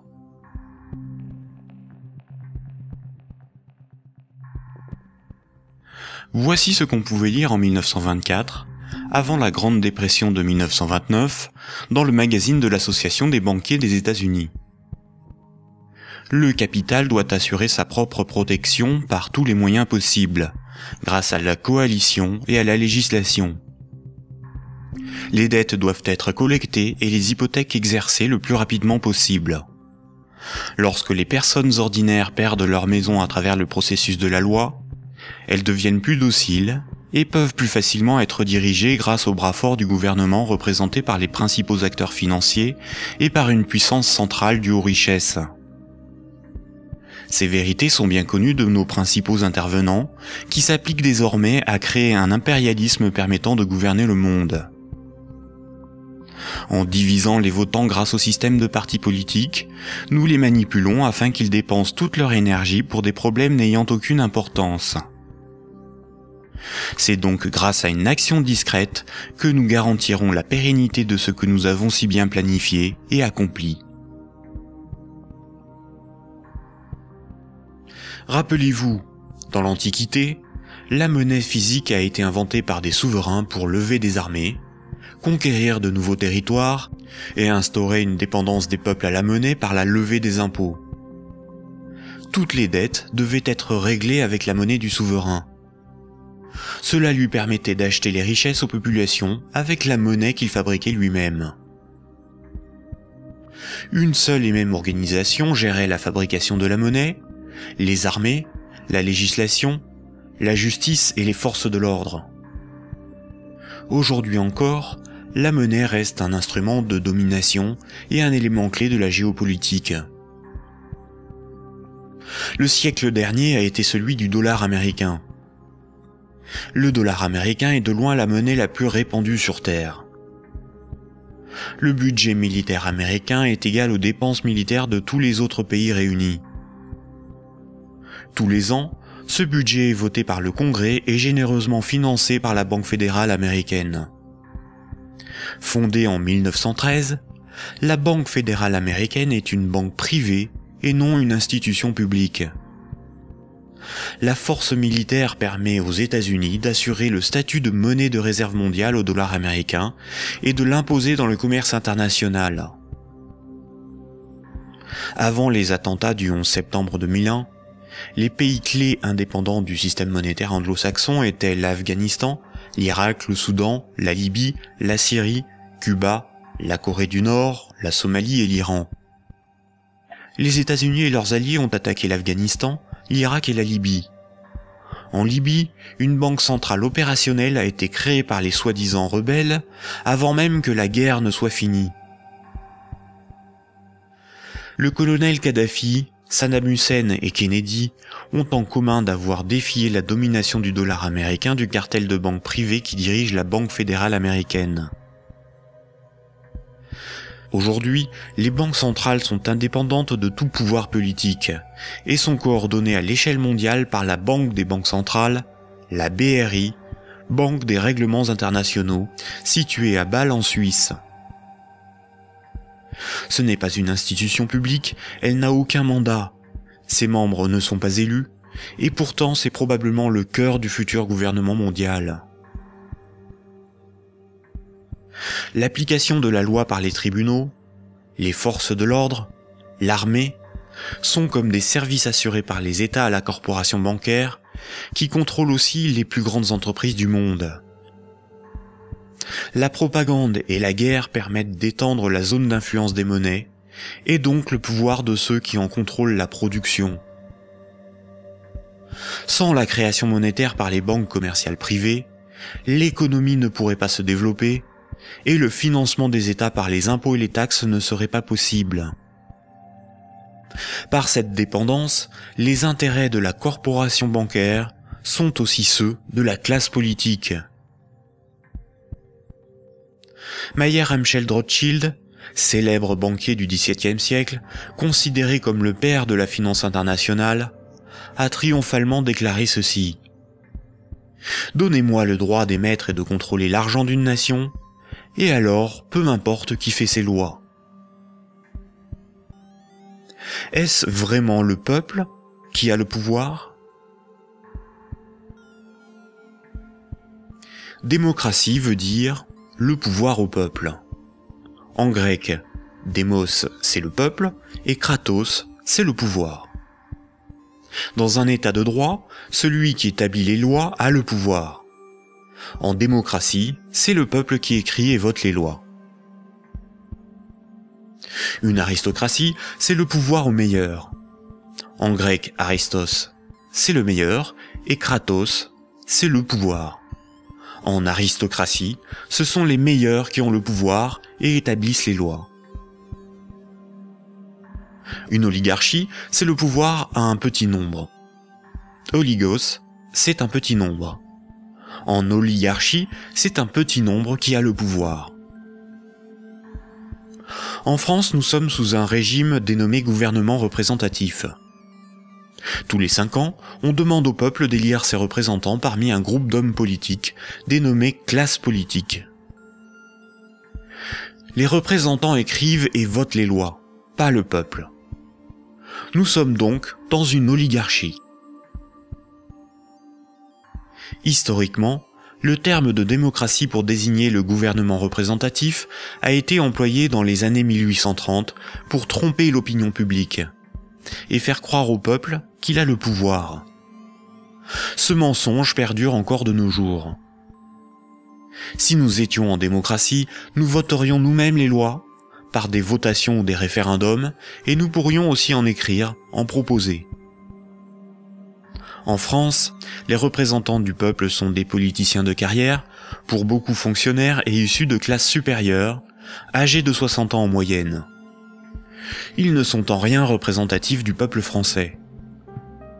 Une fois les représentants élus parmi l'oligarchie de la classe politique, les électeurs n'ont aucun contrôle sur la politique menée et la législation établie. Les représentants votent selon leurs opinions, leurs intérêts, leur complicité ou leur carrière politique. Ils sont la cible de groupes d'intérêts qui influencent leur vote. Les textes de loi sont dans 9 cas sur 10 rédigés par de hauts fonctionnaires non élus. Donner le pouvoir à un groupe d'hommes issus d'une oligarchie, ce n'est pas avoir le pouvoir, c'est désigner ses maîtres. Les partis politiques, apparus dans les années 1840, étaient un moyen de canaliser l'insatisfaction des électeurs dans des oppositions et des conflits sans conséquences. Car si les lois étaient votées par le peuple, ce qui définit la démocratie, il n'y aurait pas de manifestations, pas de grèves, pas de mécontentement ou de troubles sociaux. Le peuple serait souverain. Durant la Révolution, les riches avaient bien plus à perdre que les pauvres. Voltaire, figure emblématique des Lumières, disait ceci: « Un pays bien organisé est celui où le petit nombre fait travailler le grand nombre, est nourri par lui, et le gouverne. »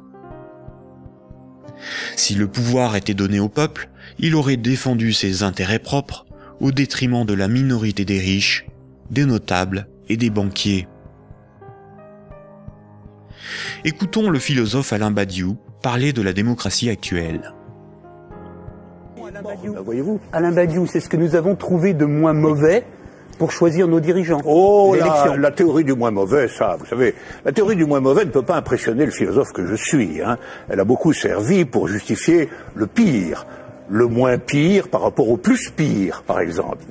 C'est Churchill qui a inventé cette histoire, qui a consisté à dire que la démocratie, c'était le pire de tous les régimes, à l'exception de tous les autres. Il avait raison? Eh ben non, il n'avait pas forcément raison. Pourquoi aurait-il eu raison? Parce que sous la démocratie, on peut vivre. Oui, il se peut que le meilleur régime politique soit à venir, qu'il dépende d'une invention de l'humanité. Après tout, vous savez, pendant des millénaires, ce à quoi nous assistions, c'était à des théocraties, à des régimes extraordinairement tyranniques et oppressifs. Ils ont duré bien plus longtemps que votre démocratie, bien plus longtemps. Donc cette démocratie, c'est peut-être tout simplement une sorte de petit intervalle dans l'histoire. Surtout que elle ne marche que là où le capitalisme est déchaîné. Hein. Ça, c'est un fait. Hein. Le régime parlementaire démocratique, je le constate, c'est un fait. Il n'existe comme régime installé, consensuel, conséquent, que là où l'économie capitaliste s'est développée. Et quand l'économie capitaliste commence à flancher, ce type de représentation politique se sent aussi un peu malade, n'est-ce pas ? C'est là où on en vient au cœur de votre pensée. Un tout petit moment d'explication. Vous êtes, Alain Badiou, un de ceux qui avaient revendiqué le mot communisme, alors même que les régimes communistes ou étiquetés communistes étaient effondrés. Vous aspirez à un régime politique qui serait placé sous le signe de l'égalité. Tout votre livre, toute la République de Platon, tourne autour de cette idée. La cité idéale, c'est la cité de l'égalité, la cité de l'idée juste, donc du communisme. Et quand vous nous dites, pour moi, le capitalisme, c'est l'équivalent de la démocratie, là est la racine de votre rejet de la démocratie, je ne vous trahis pas. De cette démocratie-là, parce que je n'accepterai pas de dire que je rejette la démocratie. Vous avez parlé tout à l'heure d'une illusion démocratique, mais la démocratie que nous connaissons aujourd'hui, c'est elle qui est l'illusion démocratique. Parce que personne, dans le débat politique français ou étranger, dans les pays démocratiques, ne veut abolir le capitalisme. C'est ça le sujet. C'est pas exactement ça. C'est un petit peu plus précis. C'est parce que les différents gestionnaires possibles de notre société sont des gens qui, de toute façon, admettent pour l'essentiel l'ordre établi. Ça, il faut en convenir. D'ailleurs, s'ils n'admettaient pas les uns et les autres l'ordre établi, ils n'accepteraient pas de se succéder comme ils le font. Il faut bien que tel candidat ne soit pas extraordinairement différent de tel autre pour qu'il puisse alterner le mouvement des affaires restant à peu près le même, après tout. Donc il y a un consensus fondamental qui fonde ce que vous appelez, vous, la démocratie, qui est une démocratie tout à fait normée, tout à fait particulière, et qui repose sur des acceptations fondamentales premières. Voilà. Et donc je soutiens que nous ne vivons pas du tout dans la démocratie. Nous vivons en réalité en oligarchie. Voilà. Nous sommes dominés par une oligarchie financière, politique et médiatique. Tout le monde le sait d'ailleurs. Tout le monde voit parfaitement qu'il faut absolument maintenir ce système pour maintenir le système politique lui-même. Qui gouverne dans la cité juste, dans la cité idéale? Eh bien, qui gouverne normalement dans la cité juste, dans la cité idéale, c'est précisément tout le monde. C'est la démocratie véritable. C'est-à-dire qu'il n'y a pas d'État séparé de l'ensemble des gens. Voilà. C'est ça la cité idéale. La cité idéale, c'est la grande idée communiste de Marx lui-même, qui est un peu oubliée, mais que je voudrais rappeler. C'est le dépérissement de l'État. C'est l'idée que l'existence d'une machine d'État oppressive, séparée, qui doit être perpétuellement validée par des élections, etc., c'est une affaire vieillie, c'est une affaire qu'il faut dépasser absolument, au nom de ce que Marx lui-même appelait un régime d'association. La capacité, pour tout le monde, de s'occuper de ses propres affaires. Ce qui est intéressant, et c'est là où, quand vous parliez de l'idée de Marx et de l'idée de l'association, vous êtes un fervent admirateur de ce qu'on a appelé les révolutions arabes, fervent admirateur également de ce qu'on a appelé le mouvement des indignés. Et ce qui est très intéressant, c'est que votre critique sur les révolutions arabes commence au moment où elle se transforme en processus démocratique électoral avec des élections. Oh ben c'est pas ma critique à moi, c'est d'abord la critique de tous ceux qui ont participé au mouvement dans les pays arabes. Ils ont été légèrement surpris et déconcertés par le résultat des élections. Mais le principe même des élections... Comme moi je l'ai été en mai 68. Eux aussi ils disent élections piège à con maintenant, maintenant qu'ils ont les partis islamistes dits modérés sur le dos. C'est comme si, après une révolution, une tempête révolutionnaire démocratique extraordinaire, on vous présentait un massif parti démocrate chrétien comme le vainqueur des élections. Ben vous seriez un peu étonné tout de même, C'est bien la preuve qu'il y a deux sens du mot démocratie qui ne sont pas du tout homogènes. Sauf que la revendication, Alain Badiou, la revendication du peuple contre les dictateurs, c'était de pouvoir voter. Bon, la revendication du peuple contre les dictateurs, c'était que les dictateurs s'en aillent. Mais ça, c'était leur revendication unanime. Sur la question du vote, il y a eu d'innombrables débats. Comment, quand, dans quelles conditions? Ces débats ont souvent été tranchés par des autorités extérieures au mouvement populaire lui-même. En Égypte, par exemple, ils ont été largement tranchés par l'armée. Autant dire par ce qui restait du régime d'avant. Parce que la révolution a été volée par l'armée. Mais les Tunisiens, par exemple... Le gouvernement représentatif, en ne donnant aucun pouvoir aux pauvres, aux ouvriers et aux paysans, garantit la protection des intérêts des plus puissants et des plus riches.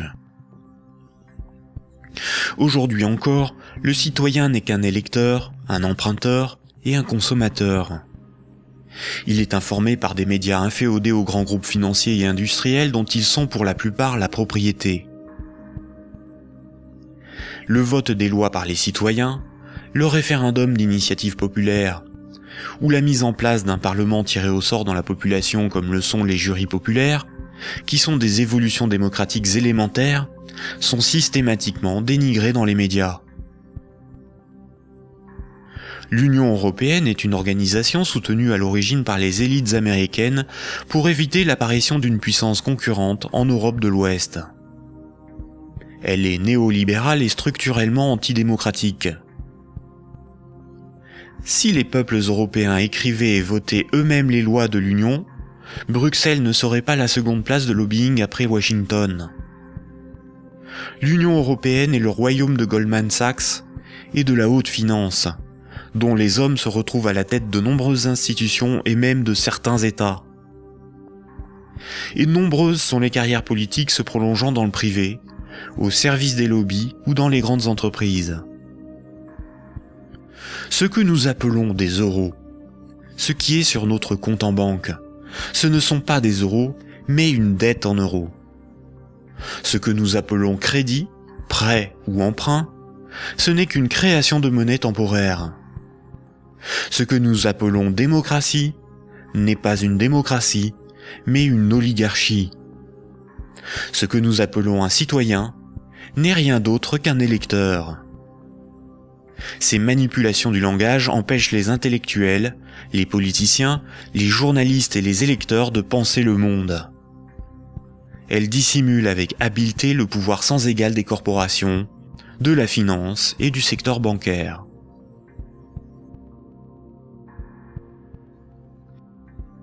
Aujourd'hui, la planète n'est plus capable de se régénérer.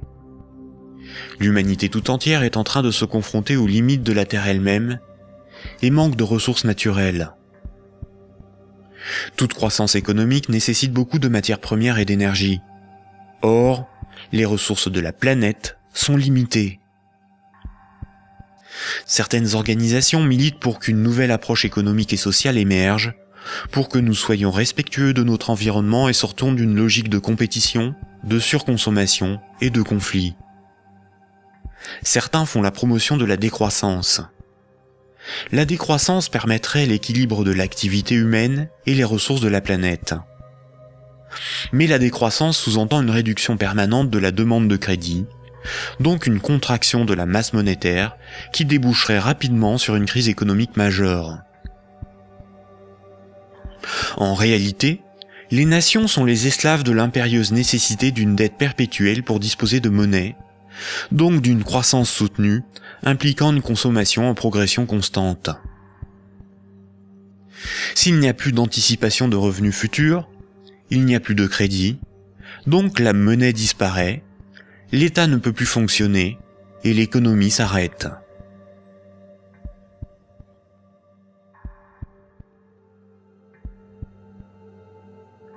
La monnaie en circulation est créée par les banques contre intérêt lorsqu'elles accordent des crédits et détruite lors du remboursement des crédits.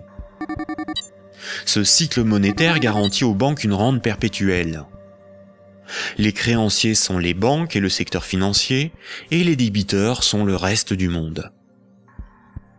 Notre système économique n'est en rien libéral, puisque nous sommes dépendants des banques pour réaliser le moindre échange économique. Nous ne sommes pas libres de ne pas être endettés.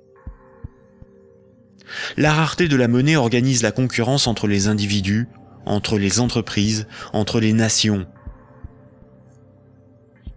Les banques créent la monnaie en fonction de leurs propres intérêts et non en fonction de l'intérêt général. Les conflits armés sont plus lucratifs que la diplomatie. La concurrence, plus dépensière que la coopération. La spéculation plus rentable que le social. Si les banques pouvaient nous vendre l'air que l'on respire, elles le feraient. Pour certains philosophes des siècles passés, voici l'ordre naturel des choses. Le divin représente l'ordre supérieur. L'ordre moral est guidé par le divin, par le sacré. L'ordre politique est guidé, lui, par la morale. Et la finance, elle, est au service de l'ordre politique. Mais si la monnaie n'est plus le reflet des échanges économiques de ceux qui créent les richesses réelles, mais le moyen par lequel ces richesses réelles sont échangées, l'argent devient le maître du monde. Une inversion des ordres s'opère. Le divin est remplacé par l'argent.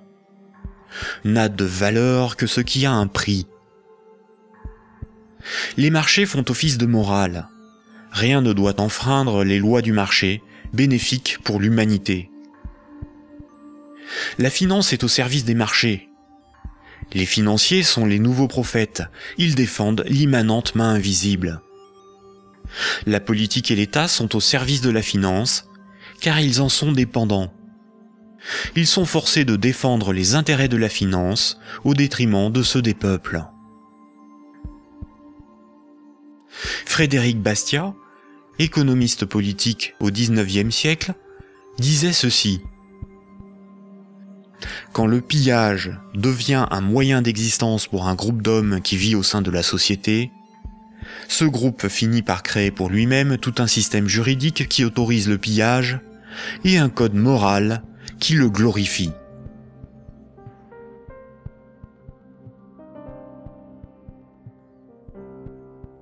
Récapitulons.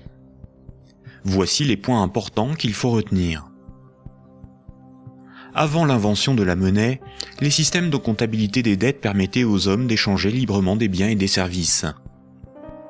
Il était simplement noté ce qui était donné ou les services rendus, à qui et quand, de sorte à s'assurer que chacun donnait autant qu'il recevait. Les hommes se faisaient confiance, c'est ce qui leur permettait de se faire crédit. C'est environ 700 ans avant Jésus-Christ que la monnaie a été créée comme un outil de domination au service de souverains ou d'États. Le souverain payait ses soldats avec une monnaie qu'il fabriquait lui-même. Les soldats forçaient les paysans à accepter cette monnaie comme paiement. Le souverain s'assurait que personne d'autre ne produisait cette monnaie. Les faux monnayeurs étaient sévèrement punis. Le souverain levait ensuite un impôt dans sa propre monnaie. Les paysans étaient donc obligés de se procurer de la monnaie du souverain pour payer leurs impôts et éviter de finir esclaves, emprisonnés ou pendus. La monnaie permettait donc au souverain de payer son armée, de maintenir l'ordre par la violence et d'extorquer des biens et services à ses sujets. Dès lors, le terme de dette a été progressivement dévoyé. On disait que ceux qui ne payaient pas leurs impôts avaient une dette envers le souverain. C'est faux. Pour qu'un sujet ait une dette envers le souverain, il aurait fallu que le souverain lui ait d'abord donné quelque chose de valeur. Or, le souverain exigeait avec violence et sans contrepartie de la monnaie qu'il était le seul à fabriquer. Le mythe de la monnaie remplaçant le troc masque le fait que celui qui a le pouvoir de créer la monnaie peut s'approprier le travail d'autrui sans contrepartie. De nos jours, les institutions qui créent la monnaie sont les banques commerciales privées dont le but est le profit. Elles créent la monnaie lorsqu'elles accordent des crédits et elles détruisent la monnaie lorsque les emprunteurs remboursent leurs crédits. En fonction de leur bilan, les banques créent aussi de la monnaie à partir de rien pour leurs propres dépenses. Quand, par exemple, on demande du pain à quelqu'un, il est bien normal de le lui rendre plus tard. On a une dette envers cette personne. C'est la morale qui nous dicte ce comportement, à juste titre. Mais quand une banque fait crédit, elle ne prête pas l'argent qu'elle possède. Elle le crée à partir de rien. Quand un emprunteur est endetté vis-à-vis d'une banque, la banque ne lui a rien donné. Elle exige pourtant qu'on lui rende quelque chose qu'elle ne possédait pas avant d'accorder le crédit, majoré d'un intérêt pour le service rendu. C'est parce que la loi protège ce privilège qu'elles peuvent contraindre les emprunteurs à rembourser leur crédit, quitte à saisir leurs biens et à les envoyer en prison. Il s'agit là d'un rapport de force. Les soi-disant dettes issues des crédits bancaires sont un moyen par lequel les banques extorquent une partie de notre travail contre une création de monnaie temporaire. En associant la notion de dette avec le crédit bancaire, cette pratique a été moralisée et donc normalisée. La monnaie centrale donne l'illusion que c'est l'État qui crée la monnaie. Or, la monnaie centrale est fabriquée à la demande des banques commerciales privées lorsque des actifs détenus par celles-ci sont monétisés par la banque centrale. En réalité, ce sont bien les banques commerciales privées qui fabriquent et louent la monnaie que nous utilisons tous au quotidien. La monnaie en circulation est créée par le crédit bancaire, puis détruite lors du remboursement des crédits. De ce fait, si tout le monde remboursait ses dettes, il n'y aurait plus de monnaie en circulation, tous les comptes en banque seraient vides, et les billets et pièces de monnaie disparaîtraient. La création monétaire par le crédit et la destruction monétaire lors du remboursement des crédits déterminent une masse monétaire. La variation de la masse monétaire est similaire aux variations de la population d'un pays en fonction des naissances et des décès. Quand la masse monétaire diminue parce qu'il n'y a pas assez de crédits accordés par les banques commerciales privées, il y a moins d'argent en circulation dans l'économie, car la monnaie est détruite par le remboursement des crédits en cours. Chômage, pauvreté, précarité, faillite d'entreprises et endettement des États se développent rapidement. Dans un tel système, la croissance est vitale pour l'économie.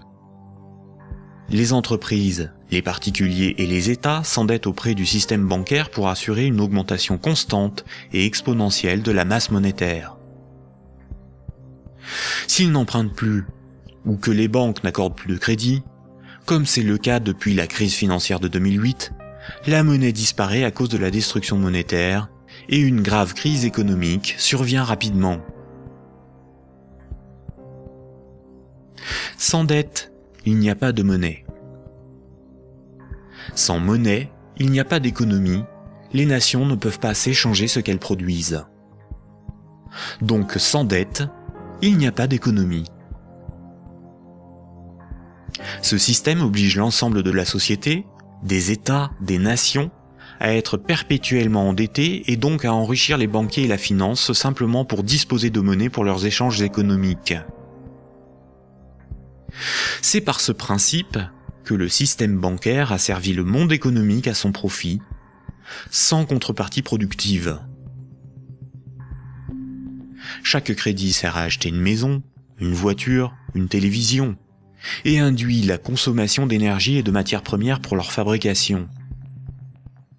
La nécessité de toujours plus de crédit provoque la destruction de l'environnement, le pillage des ressources de la planète, la surproduction, la concurrence et le consumérisme. Tant que chaque unité de monnaie, chaque euro, sera issu d'un crédit bancaire, les banques gouverneront le monde et l'humanité pillera la planète et détruira l'environnement pour enrichir l'oligarchie financière. Imaginons ce que serait la monnaie du futur. Imaginons un micro-pays avec deux citoyens. Paul et Jacques se rencontrent. Leurs comptes sont à zéro.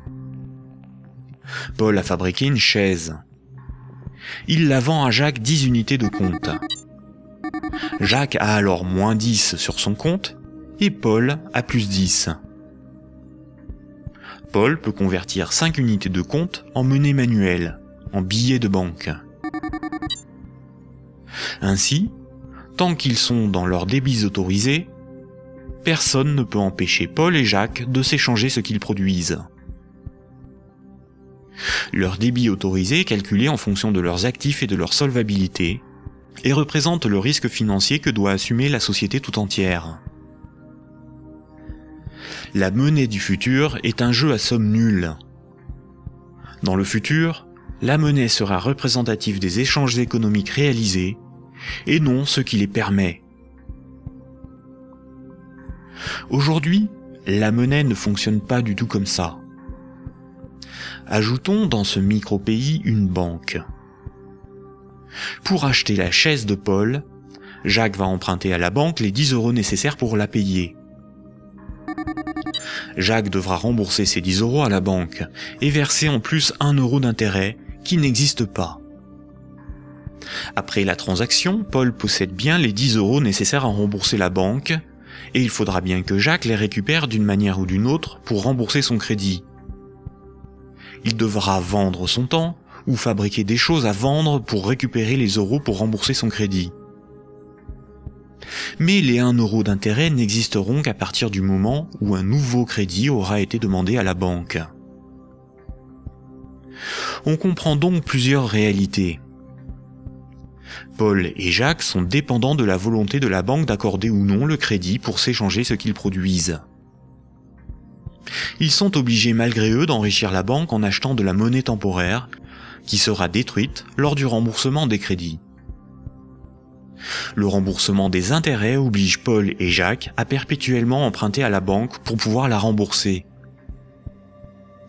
Ce système crée artificiellement un manque permanent de moyens de paiement qui débouche sur une concurrence accrue pour capter la monnaie en circulation.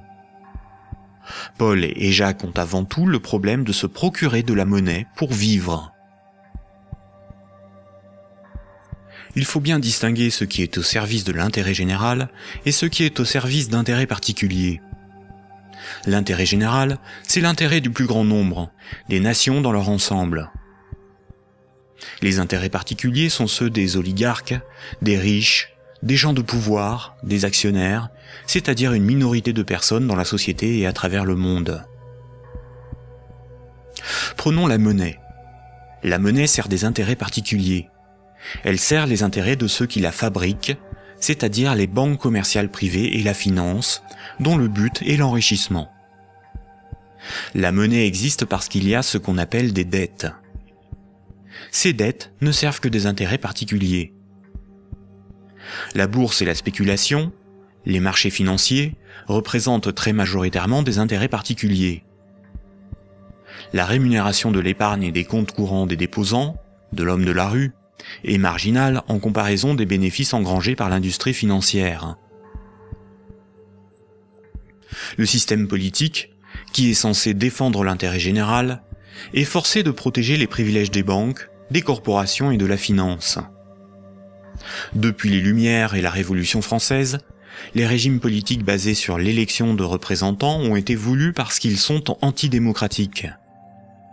Ils permettent de défendre les intérêts de la classe supérieure et des élites par l'établissement de collusions toujours plus fortes entre la classe politique et les oligarchies financières et capitalistiques dont ils sont dépendants. La guerre est souvent financée par les riches et les banquiers. Seules des révolutions, des rébellions ou des révoltes se veulent véritablement au service de ceux qui les mènent. Les guerres, elles, ne servent que rarement l'intérêt général. La science, l'environnement, la santé, l'éducation, le progrès technique sont au service de l'intérêt général. En réalité, avec la privatisation de l'ensemble de ces domaines, ils sont de plus en plus au service d'intérêts particuliers afin d'en tirer le maximum de profit. La généralisation de l'économie de marché s'accompagne d'une concentration des richesses telle qu'à l'échelle mondiale, les 85 personnes les plus riches ont autant que les 3,5 milliards les plus pauvres. Et ces disparités ne cessent aussi de s'accroître dans les pays développés. La majorité productive s'appauvrit quand une minorité financière et capitalistique s'enrichit. Les riches n'ont jamais été aussi riches. Comment en est-on arrivé à une telle situation ? Pourquoi n'y a-t-il pas de mobilisation ou de révolte contre le capitalisme et la finance déchaînée qui ne cessent de dicter leurs lois aux nations ? La dictature parfaite serait une dictature qui aurait les apparences de la démocratie, une prison sans murs dont les prisonniers ne songeraient pas à s'évader. Un système d'esclavage où, grâce à la consommation et au divertissement, les esclaves auraient l'amour de leur servitude. Aldous Huxley, dans Le meilleur des mondes. La croissance, essentielle à la domination de la finance, nécessite des travailleurs consommateurs dociles et manipulables. La télévision les divertit par les jeux, les séries, le voyeurisme de la télé-réalité et un flot d'informations brutes, sans aucune analyse, ne jouant que sur la force des images, l'émotionnel et les peurs primaires.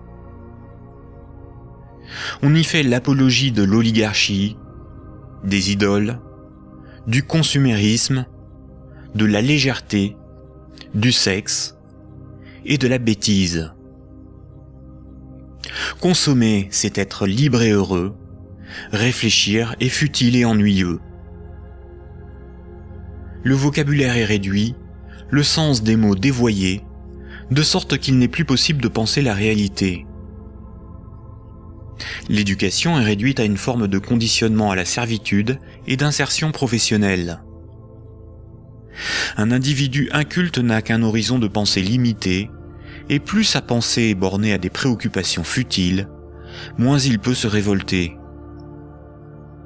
La destruction des États-nations, de la cellule familiale, la négation des identités culturelles, religieuses et sexuelles, sont les moyens de supprimer tous leurs repères aux individus. Ils n'ont alors ni l'environnement social et institutionnel, ni les ressources mentales pour s'opposer à la domination mondiale des multinationales et de l'oligarchie financière, politique et capitalistique. Il faut comprendre que la télévision, la radio et la presse sont des médias unidirectionnels, alors que l'Internet est multidirectionnel. Les médias unidirectionnels sont maîtrisés par un petit nombre de personnes soigneusement sélectionnées par les oligarchies politiques et financières pour délivrer des programmes servant leurs intérêts. L'opinion du citoyen est ainsi formatée, maîtrisée, contrôlée. À l'inverse, sur l'Internet, tous les intellectuels, philosophes et journalistes peuvent s'exprimer, partager leurs analyses, et le citoyen peut librement choisir ses sources d'information, partager ses opinions et en débattre. Pour maîtriser la liberté de l'Internet, l'oligarchie crée une fausse dissidence sous la forme de médias qui semblent subversifs, comme Mediapart, Rue 89, Le Canard enchaîné, le magazine Marianne, ou encore des organisations comme Wikileaks, dont la fonction est de canaliser les citoyens les plus critiques sur des sujets sans importance, d'organiser leur indignation, de monter les uns contre les autres, et de décrédibiliser les analyses réellement subversives. Et quand le prêt-à-penser perd trop de terrain, la liberté d'opinion et d'expression n'existe plus. L'Internet tout entier est diabolisé au nom de la démocratie, de la République, ou encore de la lutte contre un terrorisme fictif ou fabriqué. Les grands médias qualifient de racistes, de terroristes, de fascistes, de xénophobes, d'antisémites, de négationnistes, de conspirationnistes ceux qui analysent les faits, critiquent le système et tentent d'en exposer les fondements. Ces grossiers amalgames visent à empêcher le public d'écouter leurs discours, d'étudier leurs arguments et de débattre de leurs idées. Tout comme ce sont les banques qui décident ce qui doit être financé en fonction de leurs intérêts, dans les médias dominants, c'est l'oligarchie qui décide l'information qui doit être diffusée en fonction là aussi de ses propres intérêts. Le contrôle du vecteur soit de la richesse, c'est-à-dire la monnaie, soit de la connaissance et des idées, c'est-à-dire les médias, soit encore du système législatif, c'est-à-dire le gouvernement représentatif non démocratique, sont les instruments de la domination des oligarchies. Dès lors, il ne faut pas tomber dans la provocation, l'extrémisme ou la violence. La violence et la provocation sont ce que le système attend pour justifier la censure, le contrôle d'Internet et la mise en place d'un État policier. Il ne faut pas non plus dépenser son énergie sur des détails.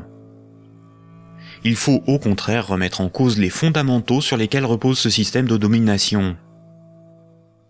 Tous les mouvements progressistes, sociaux ou alternatifs, quelle que soit leur forme, associations, partis politiques, ONG, et quelle que soit leur cause, devraient faire la promotion de 3 changements décisifs pour le monde de demain. Premier point. Remettre la création monétaire au service de l'intérêt général. Tant que ce sont les banques qui décident ce qui mérite d'être ou de ne pas être financé en fonction de leurs propres intérêts, le pouvoir politique et le libéralisme ne sont qu'illusions. Les banques ne sont pas là pour faire du social ou de l'investissement. Elles sont là pour faire des profits en prenant le moins de risques possible. Deuxième point. La création monétaire par le crédit à intérêt et la destruction monétaire lors du remboursement des crédits forment un système pyramidal obligeant l'humanité à détruire la planète pour le seul profit de la finance. Nous devons mettre en place un système monétaire permettant d'adapter notre niveau de vie aux ressources de la planète et garantir ainsi un environnement viable aux générations futures. Troisième point, instaurer un système politique réellement démocratique. Seule une véritable démocratie permettra de garantir que les 2 premiers points sont durablement défendus. Contrairement à ce que les élites veulent nous faire croire, des peuples éclairés sont tout à fait à même d'établir une politique qui défend leurs propres intérêts et les intérêts des générations futures. Ces 3 points sont intimement liés. Sans une monnaie réellement publique, le lobby bancaire aura toujours la capacité de faire plier les gouvernements et changer les institutions. Un régime réellement démocratique, où c'est le peuple qui vote lui-même les lois, permet à la nation de s'opposer à toute privatisation de la monnaie et est la garante du maintien de la finance au service de l'intérêt général. Une création monétaire publique et l'instauration d'une véritable démocratie sont indissociables, car l'un est le garant de l'autre. Voici quelques mouvements citoyens dont les propositions permettraient des évolutions majeures de la société. La monnaie permanente, le 100% monnaie ou smart. La monnaie permanente s'oppose à la monnaie d'endettement. Elle remplace la création monétaire privée. Elle permettrait la mise en place d'une politique réellement écologique et sociale. Accompagnée d'une véritable démocratie, elle rend leur souveraineté monétaire aux nations. Les systèmes d'échange locaux. Les CEL sont similaires au système de comptabilité des dettes sans monnaie de l'Antiquité. Ils sont totalement indépendants de l'euro, contrairement aux monnaies locales ou complémentaires. Si une monnaie locale ou complémentaire est créée en échange d'euros donnés à l'organisation qui les gère, elle ne provoque qu'un protectionnisme marchand à petite échelle. Le revenu de base est le dividende universel. Tout en bouleversant les rapports sociaux, il impose de repenser la notion de travail, de justice, et induit une refonte du système monétaire pour être appliqué à grande échelle. Le tirage au sort. Un parlement non élu, mais tiré au sort dans la population est un système par nature démocratique, incorruptible et parfaitement représentatif. Il s'inspire de la démocratie athénienne et des jurys populaires, évite les dérives électoralistes et institue l'impuissance des lobbies. La démocratie directe. Il s'agit de faire voter les lois par référendum. La Suisse, par exemple, par ses votations et son référendum d'initiative populaire contraignant, est très proche d'une démocratie directe. À nous de sensibiliser nos proches, nos concitoyens, nos décideurs, nos élites, sur les fondements du monde d'aujourd'hui, et de faire la promotion de ces alternatives économiques, financières et politiques essentielles au monde de demain.